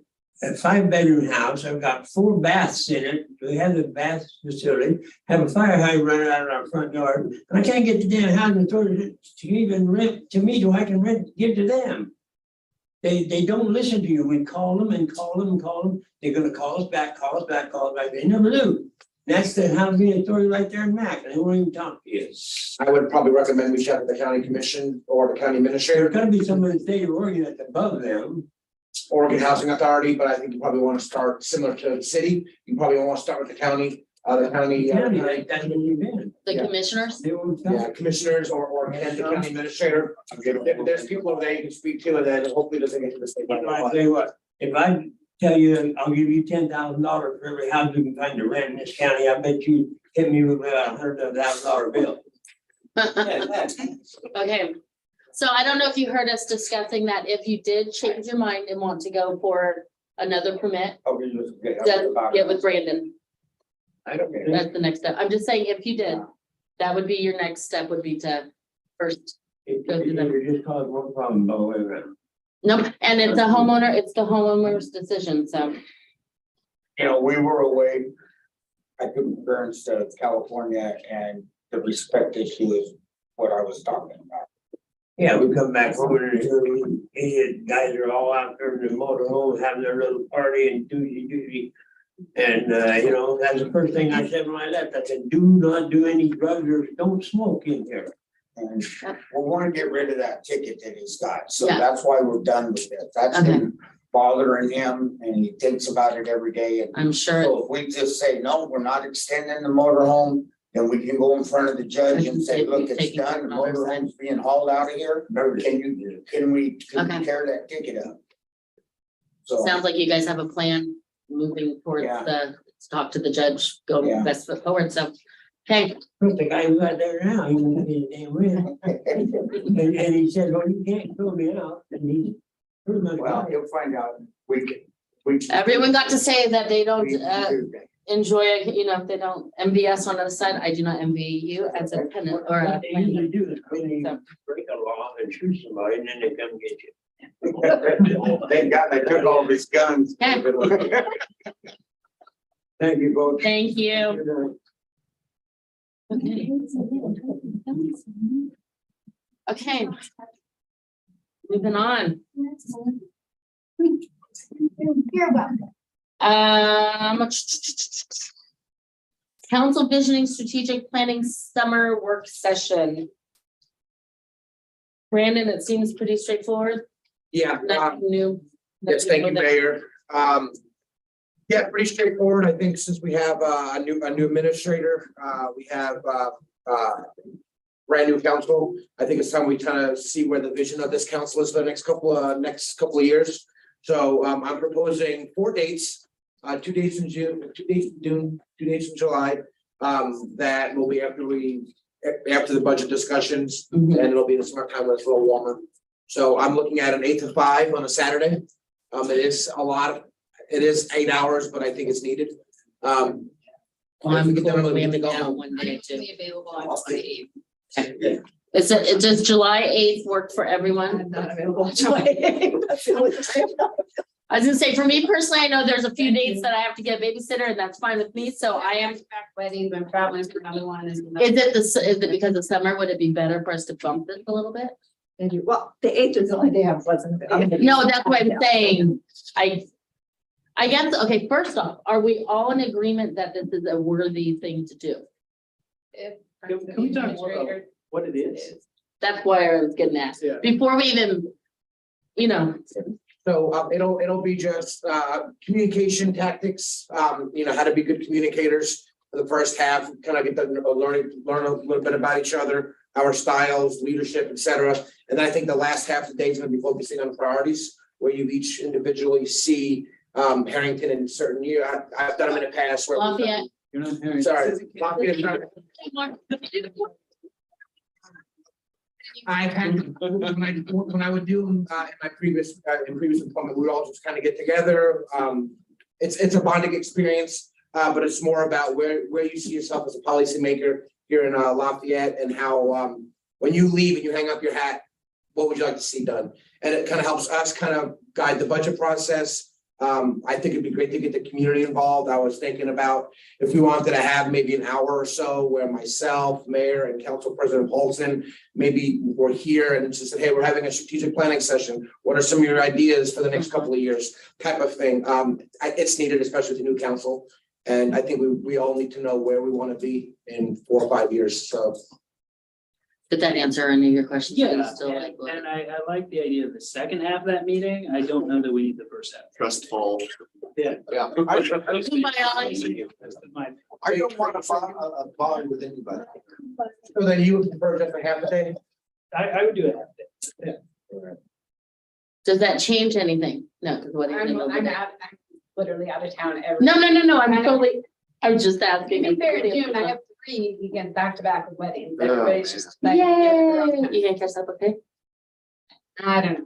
Okay, Bet you're pretty busy. yeah, so I guess back to my original question, are we all in agreement then that some sort of this is worthy of picking a date?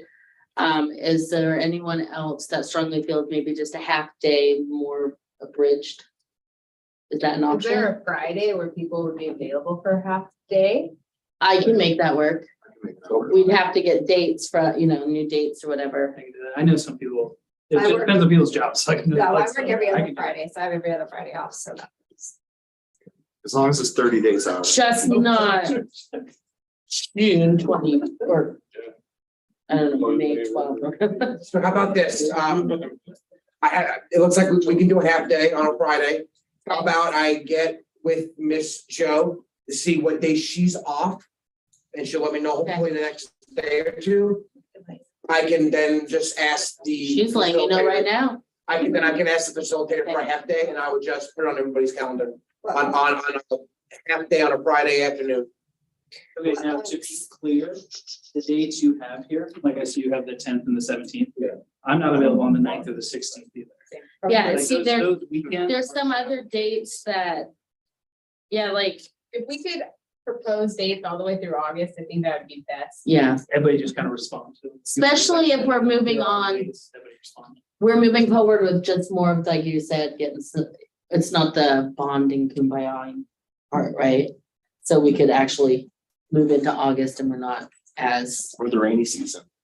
Yeah, do it in the rainy season. I'm just saying we can, Not when it's a sunny day. because I'll be honest, the beginning of June, the minute is the end of school season. And I do have a graduate fifth grader and school carnival and stuff, that there are some things that I would make work, but there would be some people not happy for me to say, sorry, I can't be part of the carnival anymore. Sounds like June's just too busy for most Yeah. of the counties. I'm not getting wet in So there, maybe, so. maybe propose Not July, till this August week. or something. So anytime after the 4th of July week. Okay. Yeah, I know that I can usually make some sort of Friday weekday or whatever work. That's not a problem. I can. You thought this was gonna be a lot easier than. Yeah, I did. Well, there originally, I'm asking him right now, if I know by the end of the day. I can there do was that. originally 5 days on there. And I beat him. Oh, goodness. I picked one. I was like, I will support any of the others. But So Fridays in July or August. September. In August, September, I have no trials scheduled currently on a Friday. so- September is great. Christmas, anyone? No. Christmas break. And I have 3 Fridays off in September. The first, the 15th, and the Like, I 29th. don't know what I'm doing next weekend. I can do whatever I want. Oh, I got 2 If years. you do- Any of those would work. Yeah. All right, I just asked him, preferably September 12 to 5. So I'll hopefully know by the end of the night. And then we Okay. can get that. okay, We'll send out something, yeah. an email saying, here's the date. Probably not the first, but that's- Hey, we don't just help you have an extra Saturday off. Not that I read. So, it. the 15th. Yeah, but now he's gonna have to send us an email about his week while we're all staring at him. Well, Turn back around. okay, so get with us on that. Sounds like the ideal is sometime in September. Late Yeah. on a I Friday. may know here Okay. next. Cool, interrupted video. Okay, next up, transportation system plan update grant. Brandon. Thank you, Mayor. So this is just an FYI. We don't expect, if we are awarded the grant, we wouldn't expect to do the flow through into the 24-25 fiscal year. But we did apply a pre-application for the TSP grant. We need to start looking at some of the infrastructure systems. We talked about bridge, we talked about 99. For us to really go out there and get grants, it's good to have an updated plan. So we're hoping $30,000 does the trick. So How much? $30,000, it'll be a grant though. We're going after a grant for $30,000. That won't do much. No, to, It's To create the a plan. Yeah, it's a plan update. Oh, Yeah, we just need to update it with figures and traffic studies, and as part of that, so we can go out and get grants. $30,000 to generate the plan. Yes, Yeah. from my understanding, because you and I were talking about, I was asking a question. In order for us to even seek grants for like Bridge Street, we have to have an up-to-date information to support the request of our grant, so. Traffic patterns, traffic studies, all these things that will be done. And it has been done since we had a population of about 2,100. So. So it looks like we're on to step one of Bridge Street is, Hopefully. step one is to get this grant to update our plan. I have a question with the talk about the other side of the tracks, the roads are gravel over there. Is there a reason they're not paved? I think it's one street, right? Part of Water Street. Yeah, so I just found out, which is when we're updating the map, that we own a small little nugget on Water Street. That was brought to my attention, that they had left. And so Mr. Kenny's property is a private street property. So there's a little street there. I think there's only 2 houses. And it's never really been addressed in the past. That's something we want to address forthcoming. I just don't know community-wide how impactful that one project would be. I was just curious. Yeah, so from my understanding, it's part of the mobile home trailer. Yeah. Whatever the official, my apologies, I'm not trying to be downward. Part of it is private road and part of it is still city road. And I don't know what the past administration is, but I know that they would like it paved, but I don't know. Low impact on. Yeah, and the reason that was not included, I think, in the other big, the other streets we are looking at is, correct me if I'm wrong, up until this past week, you didn't even realize that was. Yeah, until like 2 weeks ago, when That we it was- were discussing it, so. That it was part of a public street. Oh, okay. Okay. So, it's a good thing that we have updated the maps because there's a few things we found out that we owned that we didn't know. So, So you're saying updating things to the form? yeah. Okay, Way to go on the grants though. I mean, Yeah. yeah. that's great. I mean, I'm not gonna tell you not to go after a grant to update our system plan. Okay, moving on to council rule review. This has been brought to our attention, got bumped. Is there anything that council feels that needs to change in these? I didn't think so. I think, when we first had the discussion about this, I did make a statement that I felt that it was extremely comprehensive. It was well done. There may be a little bit of overkill, but I don't care about that. I'd rather have it more explicit than too loose. So I fully support it. And I don't think that there needs to be any major additions or deletions, maybe some minor tweaks, but the body of the document is sound. Okay. Okay. So it sounds like, I think we should just check this off the list for. okay, so somebody motion to approve it as is. So. They're in the I middle. don't think we need to approve it. We're not changing. it. No, okay. Which reviewing and we're saying. We're reviewing, I don't okay. know, I don't No, know. action. Unless Okay. we're gonna change something, I guess. No. maybe, but- Maybe Brandon was expecting us to change something. Okay. So we have reviewed them. We find them adequate and appropriate. Okay. Brandon, are you coming back? Oh, sorry, I was looking through. I had one question. Yes. Heard yelling. On 17, Taken out. Quick.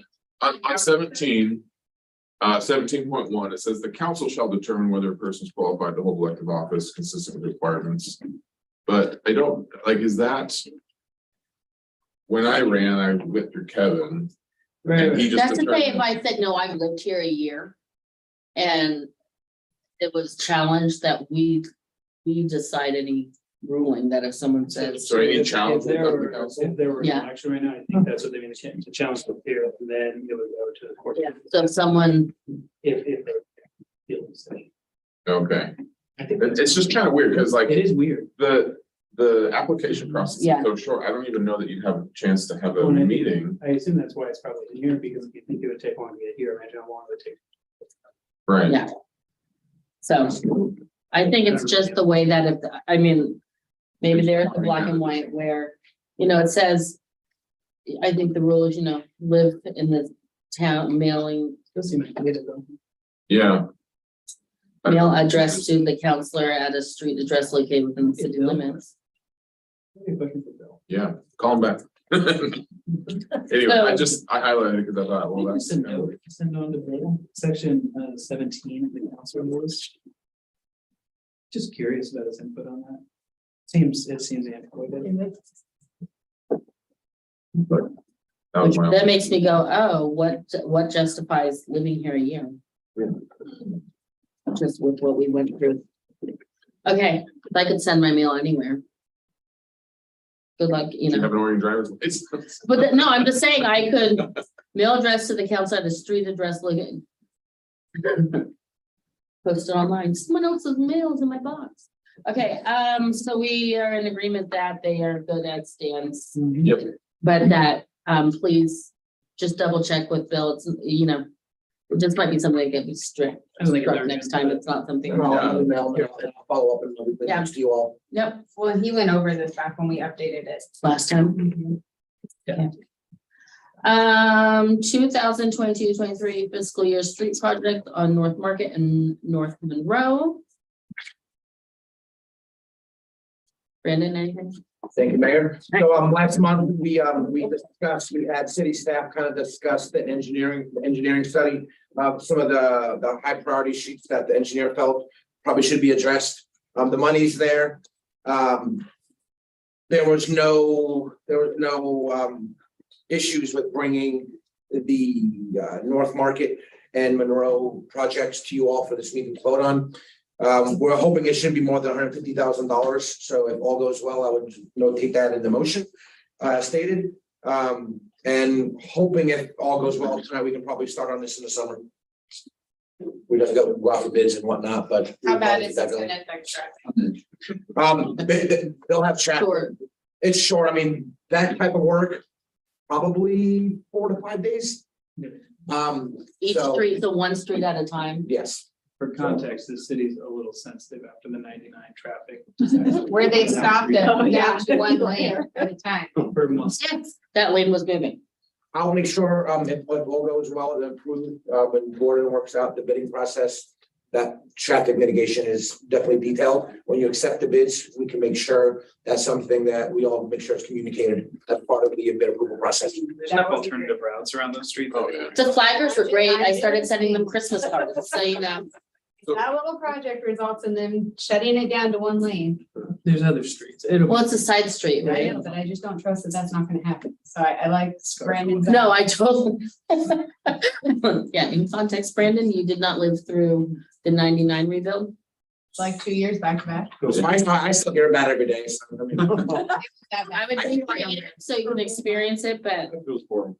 someday we'll get that way with Bridge and then we'll hear it from people too. So I don't want to open up a can of worms with this, but I used to drive Bridge every day to go to Yeah. work, and I haven't since COVID hit. But I've driven it a couple times lately, and it's bad. Like I understand that we need a plan to fix it and bring it up to like a good long-term solution, But it's not we- drivable right now. Can we at least fill the potholes? Yeah. I mean, it's. Or stop the memes online to tell. So The duck one. so my concern is, we've got streets that they're not in disrepair, they just need improvement. And we're focusing money on that when, I mean, Bridge is one of the most traveled streets in town and it's barely drivable. It's a hazard. So there's two topics with Bridge. Yeah. We have some repair that needs to happen just to get it Band-Aid fixed. And then there's an overall view of some major changes and upgrade and fixing of Bridge.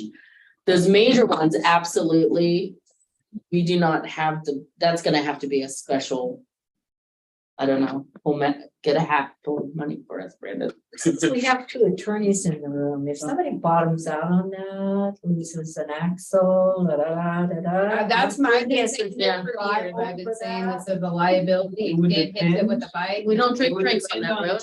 It would depend on two other attorneys. And those attorneys would be the attorney who works for your car insurance company and the attorney who works for the city's insurance company. So all it these depends are- who pays depending on those. Good attorney if it happens to you. I tried to get money out of the city of San Antonio like 10 years ago for a pothole, that didn't work. Okay, so back to Council Drebin, are you, is there money in the fund to add pothole fixing at least? So we are going to address the potholes between 4th and 10th. It's been so wet lately, it's hard to with the cold patch that it won't stick. So I'm even gonna help with the team. We want to try to do the end of the month, but we're trying to coordinate some staffing. Are you gonna get out there with your jacket? Yeah, I mean, I know seriously, like we need traffic control. So we're gonna look at the 4th through the 10th. But Greg, when I spoke with him earlier today, he has to wait for a complete dry weather. Yeah. Not 1 or 2 No, I get days. It that. needs to probably be some consistency. So we've addressed that. So as part of next year's budget, we still plan to bring $150,000. There's more there to use, but I just want to spend $150. If we want to use all that $400-something thousand and do something that may be able to mitigate it short term, we can. But I really think once we get this transportation system plan grant, it's gonna really start getting the motions on how are we gonna finance it? What are we gonna do? So yes, we are working on the we have a plan to work on the potholes. I think it's a bigger discussion on if council wants to spend, say, $300,000, $400,000 on something that. Then with we're the gonna have to traffic- spend it. Yeah, What are we So- looking at cost wise to fill the potholes? I don't want to say fix. well, we have, I mean, we have everything, right? I mean, that's minimal cost. That's just daily operation. Cause it's not, it's too wet. So is that, What's the holdup? Weather. Weather. We've had 4 complete dry days since I've been here. Yeah. Moved out of town, believe me.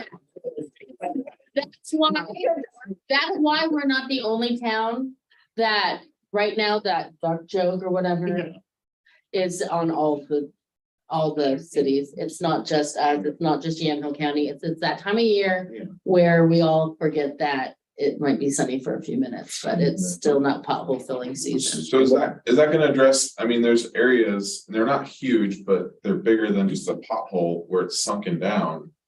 Even that needs to be addressed soon, and I remember Greg talking at the last meeting. It's like the washout and. Well, actually, it's the middle of the road, but it's sunken where he says you really gotta dig down. I don't think we can wait years till we're able to afford that to fix those sunken areas. I don't know if he's planning to cold patch, because I mean, it's. Well, and the last time that, they patched, they overfilled. So they created a new problem of a whole bunch of speed bumps Those are fun. down the bridge. It's better than it going down. Yeah. What I can get with the engineer on is to see. What is another mitigation tactic that we can try to do for the next couple of years? I mean, it's probably gonna be 6 figures. We see if we do these repairs we're talking about, not on bridge, but Market and Monroe. Do we have an optional part of the bidding to say, hey, we need some repair done for those willing to submit a bid? With that additional cost, to maybe bundle and see, okay, if they're just gonna focus on the worst areas. Cause it's gonna cost more if they just come out and do a little bit, but if they bundle it.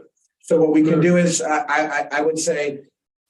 If you all want to approve the street work here, that'll at least start the process for Gordon and I. And if I get a preliminary estimate from Gordon, like, hey, it's gonna be. Number $675,000 to make it work for 5 years. We're gonna just completely redo it, pull it out, but we can't address curb and gutting, we can't address the expansive traffic lanes. I can bring that to the next council meeting. And then we can discuss that, and then we can include that as part of the bid process. I think if you all want to move forward this tonight, we can at least start the process. So we can at least have something working through this fiscal year. And from my understanding, we don't want to cause new bridge streets. That's why we're still, yes, that's the biggest one, and everyone knows that. Yeah. And we were also reading in the weekly updates that I send you, there's something in there that we can't really talk about publicly, but we're waiting for that development to either move forward or not happen. Okay. So I think we're really kind of waiting on SDC help on that, but. Okay, We'll have the new development pay for the not tomorrow. filling the potholes. They won't be paying To it be tomorrow. fair, those potholes were there long. Yeah. No, so, okay, So by summer, those potholes are gonna be filled at least? Yes, but yeah, we probably need 3 straight days of, and I think we've had 4 my whole time here. And So, it might not be till summer and that's fine, but at least once these kids are out of school, because my fear is driving down there, like, am I gonna hit this? Is my car gonna go this way and whack this kid? Like, and so, I'm like driving like this. Looks like you're trying to.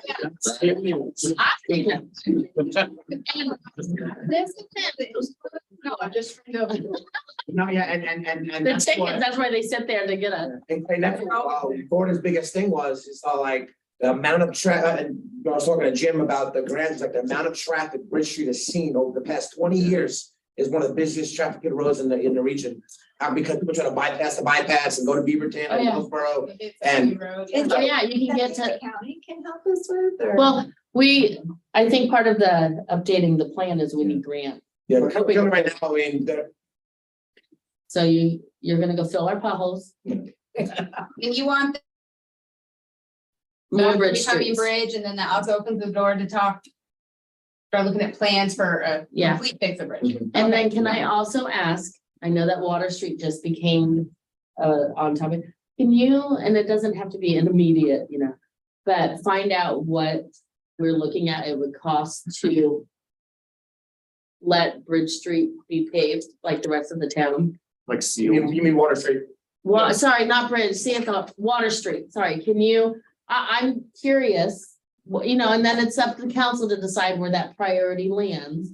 But as Yeah, a we know. non-paved street, we at least owe the due diligence and respect, find out what it would take to Do that. Especially if we're paying, gravel compared to fixing it, but it does cost us to bring in gravel and stuff, but You put that on your resume, finish paving all the streets and. there you go. And David's over there going, yes. See, sir, see, my service hasn't even kicked in yet. You see this? Well, this is after the plans in place 4 or 5 years down the road. Yeah. Throw it in as a little side gig when they do bridge for us, they just come over there on lunch break. Okay, so I'm gonna help everybody out Yeah. here. There we go. Move to approve the street repair projects as presented and not to exceed $150,000. And that we're gonna have the potholes on bridge fixed. Second. All those in favor? Aye. Those opposed? Motion passes. Okay. Pothole party?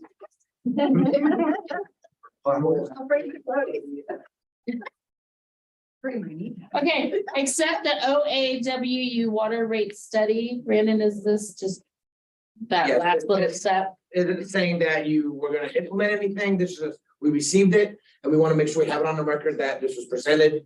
Council accepted the presentation and we move forward. So this is us signing the certified letter that comes in the mail kind of thing, saying we acknowledge, we heard, we saw, Alright, so I move to accept the OAWU water rate study as presented. Second. you can decide who seconded it there, sir. Technically, it's Joe. Okay, Joe was, okay, all those in favor? Aye. All those opposed? Okay, motion passes, 5-1. You don't have any discussion. Moving pretty quickly there, so we're good. Sorry. No, that's right. And I have nothing new to say since last time we Okay. discussed it. So. On to department reports, Public Works, water production consumption. I'll let you take the lead on this. Brandon, any questions for him? We haven't installed any new. Meters. Meters. No, We haven't purchased any. I do have a list of notes on miscellaneous stuff that I'm gonna touch upon and some of that is in here. Okay. So. Okay, any? Okay. So administration, I'll let you do it in your order with tied in with the accounts payable, code enforcement, and anything else you wanna. Perfect. Well, if you don't have any questions about accounts payable or code enforcement, I do. yes. Code enforcement. So there are two of them that there has been no action since December. It's the first page, 2292 and 22206. And 22906, Mm-hmm. oh, 22206. Sorry, 22206. I think one of those is in probate or something. I'm just curious. I mean, I'm assuming it hasn't been an oops oversight, but that I'm sure there's a reason. I'm just bringing to attention that there are two that. Yeah, and I do know 100% about 206, similar to patchwork, the graffiti. It's hard to pin over if it's Okay. consistently wet So- condensation. December then- was wet and we're still in that same cycle. Correct. Okay. Yeah, and then the And I other will was. clarify on 9.2. I will get with staff Okay, and I will bring that back. I will bring that back next month, yeah, well, it might just be, or I can just email. yeah. Updating it, okay. You don't want to talk about the squirrels, huh? Oh, I do have a note. So it said that she it's not against ordinance, she was wondering how to get a new ordinance on the books regarding feeding squirrels. So she asked a question, did she get any feedback on how to go about getting a new ordinance or? Yes, she was, I want to say she had emailed somebody on staff and I got the forwarded email. And they mentioned, we have public forum, we have the councilors and mayors email addresses. Well, and I'll concur that I also have spoken with that person. I don't know, see the squirrels. And did I have given her the same direction? I just didn't know it. I was just curious if someone came in and asked, well, how do you get an ordinance? Did we give them the tools? Okay, I assumed we did, but so those were my only questions. Awesome. So a couple of items here. I'm gonna just stop me if you have questions. Okay. So May 13th from 9 a.m. to 12 p.m. It is a Saturday. We finally have it was originally the Lafayette Community Fair, but I'm a nice person and it's now the West Valley Community Fair. Thank you to Councilor Johnson for giving me the contact in PGE. So PGE will be there, Northwest Natural, the Transit Authority, the Housing Authority. We will be there talking water rates. And then we're gonna have a code enforcement table. 211, Willamina and Sheridan will all be at the community center. We're gonna be hosting just a resource fair. PGE's rates are going up significantly, about 15% roughly. Just like Philly. Yeah, Northwest Natural's going up from 17 to 25%. And then we're also discussing a possibility of a water rate increase. So based on what comes out of the first budget committee meeting or the second is kind of how I'll guide the conversation. If rates are implemented as presented in the water rate study, and it is going to be a fun day of people learning for resources. They're going to have assistance there, goodies. So it's a pretty good event. We want to make sure everybody's communicating the exact same thing. Sheridan and Willamina want to be a part of it as well. I'm going to have Chief there. Chief's going to try to be there to get some volunteer recruitment. And I know they're also going to be talking wildfire safety season stuff. So I'd say if we get 20, 25 people from the community that are not part of the staff, I would be happy. I've done these events before and they've always, it's kind of been give and take on that. I did ask Willamina and Sheridan to join Mayor Malcolmson because we are going to have senior leadership from PGE here. They're trying to coordinate the CEO of PGE and Northwest Natural to be here. I think it's a great photo op. So if you could be there, that'd be grand, fantastic. And it's a walkthrough, kind of like open house fun. Did you get Dave from Recology? Hey, you gotta get. He's our friend. We like it. Yeah, I gotta get rid of them. And so it's now more of a like, instead of just a Lafayette citizen is open to. Yes, so Willamina and Sheridan, they're gonna try to get their mayors here so Do we we can. have, I mean, we're happy if we get 20 people, you said, but if it expands bigger, You haven't even ever seen it. do we have any I'm hoping we don't need traffic. No, I mean, it'll probably be come and go and we're gonna try to. I mean, I guess that'd be a good problem to have. It'll be come and go. So we're working on some operational items on the water loss. We did, instead of using $11,000 that was budgeted for this year for leak detection, we got 2 new pH meters that will hopefully help. As notated in our GSI water conservation management plan. We also look at sharding operational losses. In the past, we just we just calculate losses, calculate loss. But one thing that we haven't really had done before is calculating loss for when we do all the hydrant cleanouts, when we're changing out lines, things that should be charted that we can show the state haven't been done before. So we're gonna start looking at charting operational administrative loss, because that can actually reduce our total loss because it's going towards operations of the system. And then because OAWU is telling us 16%, our internal mechanisms and what GSI says is 40%. So I think between charting the losses, the new pH meters, getting accurate billing, which I mentioned in the previous wrap-up notes, accurate billing is something that's probably shown less revenue driver, but also with our current meters, if somebody uses 299 cubic feet, it rounds down to 200, and it's been that way from it's one of those things that's always been done that way. Why hasn't it changed? So now these new meters are going to accurately bill. So I think Is that why people are saying to me like, hey, my bill hasn't changed for the last two? How did my bill for the same 2 week or months in a row? It's the same exact.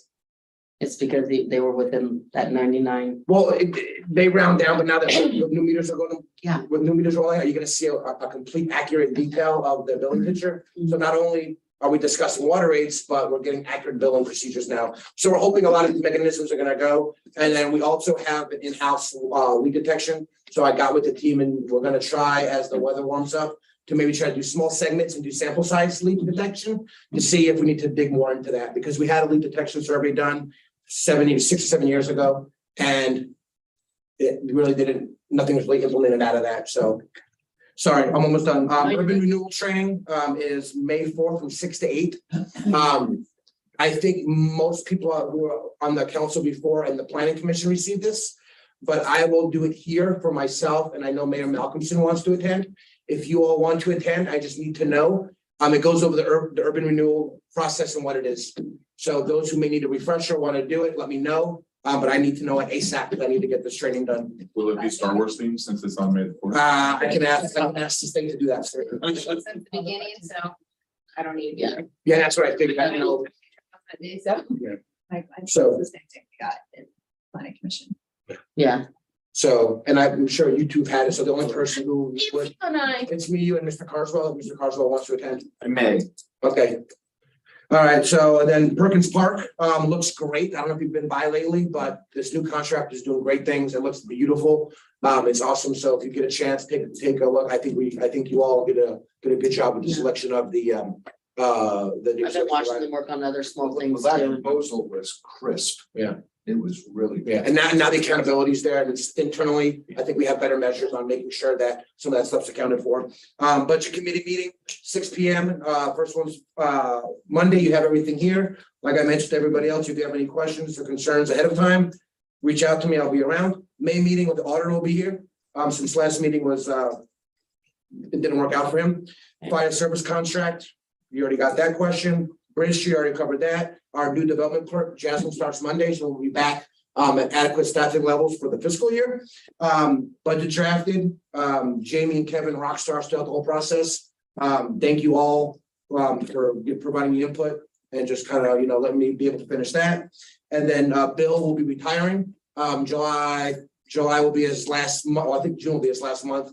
So like I mentioned in last week's wrap-up email, we'll probably have to start doing an RFP looking for attorney services. I'm getting some data now from some cities on what they pay. We're budgeting about $30,000 next year, a little more than we budget now. But it's looking about $225 to $275 an hour. I think we have a pretty good stance on not using the attorney unless we really need to.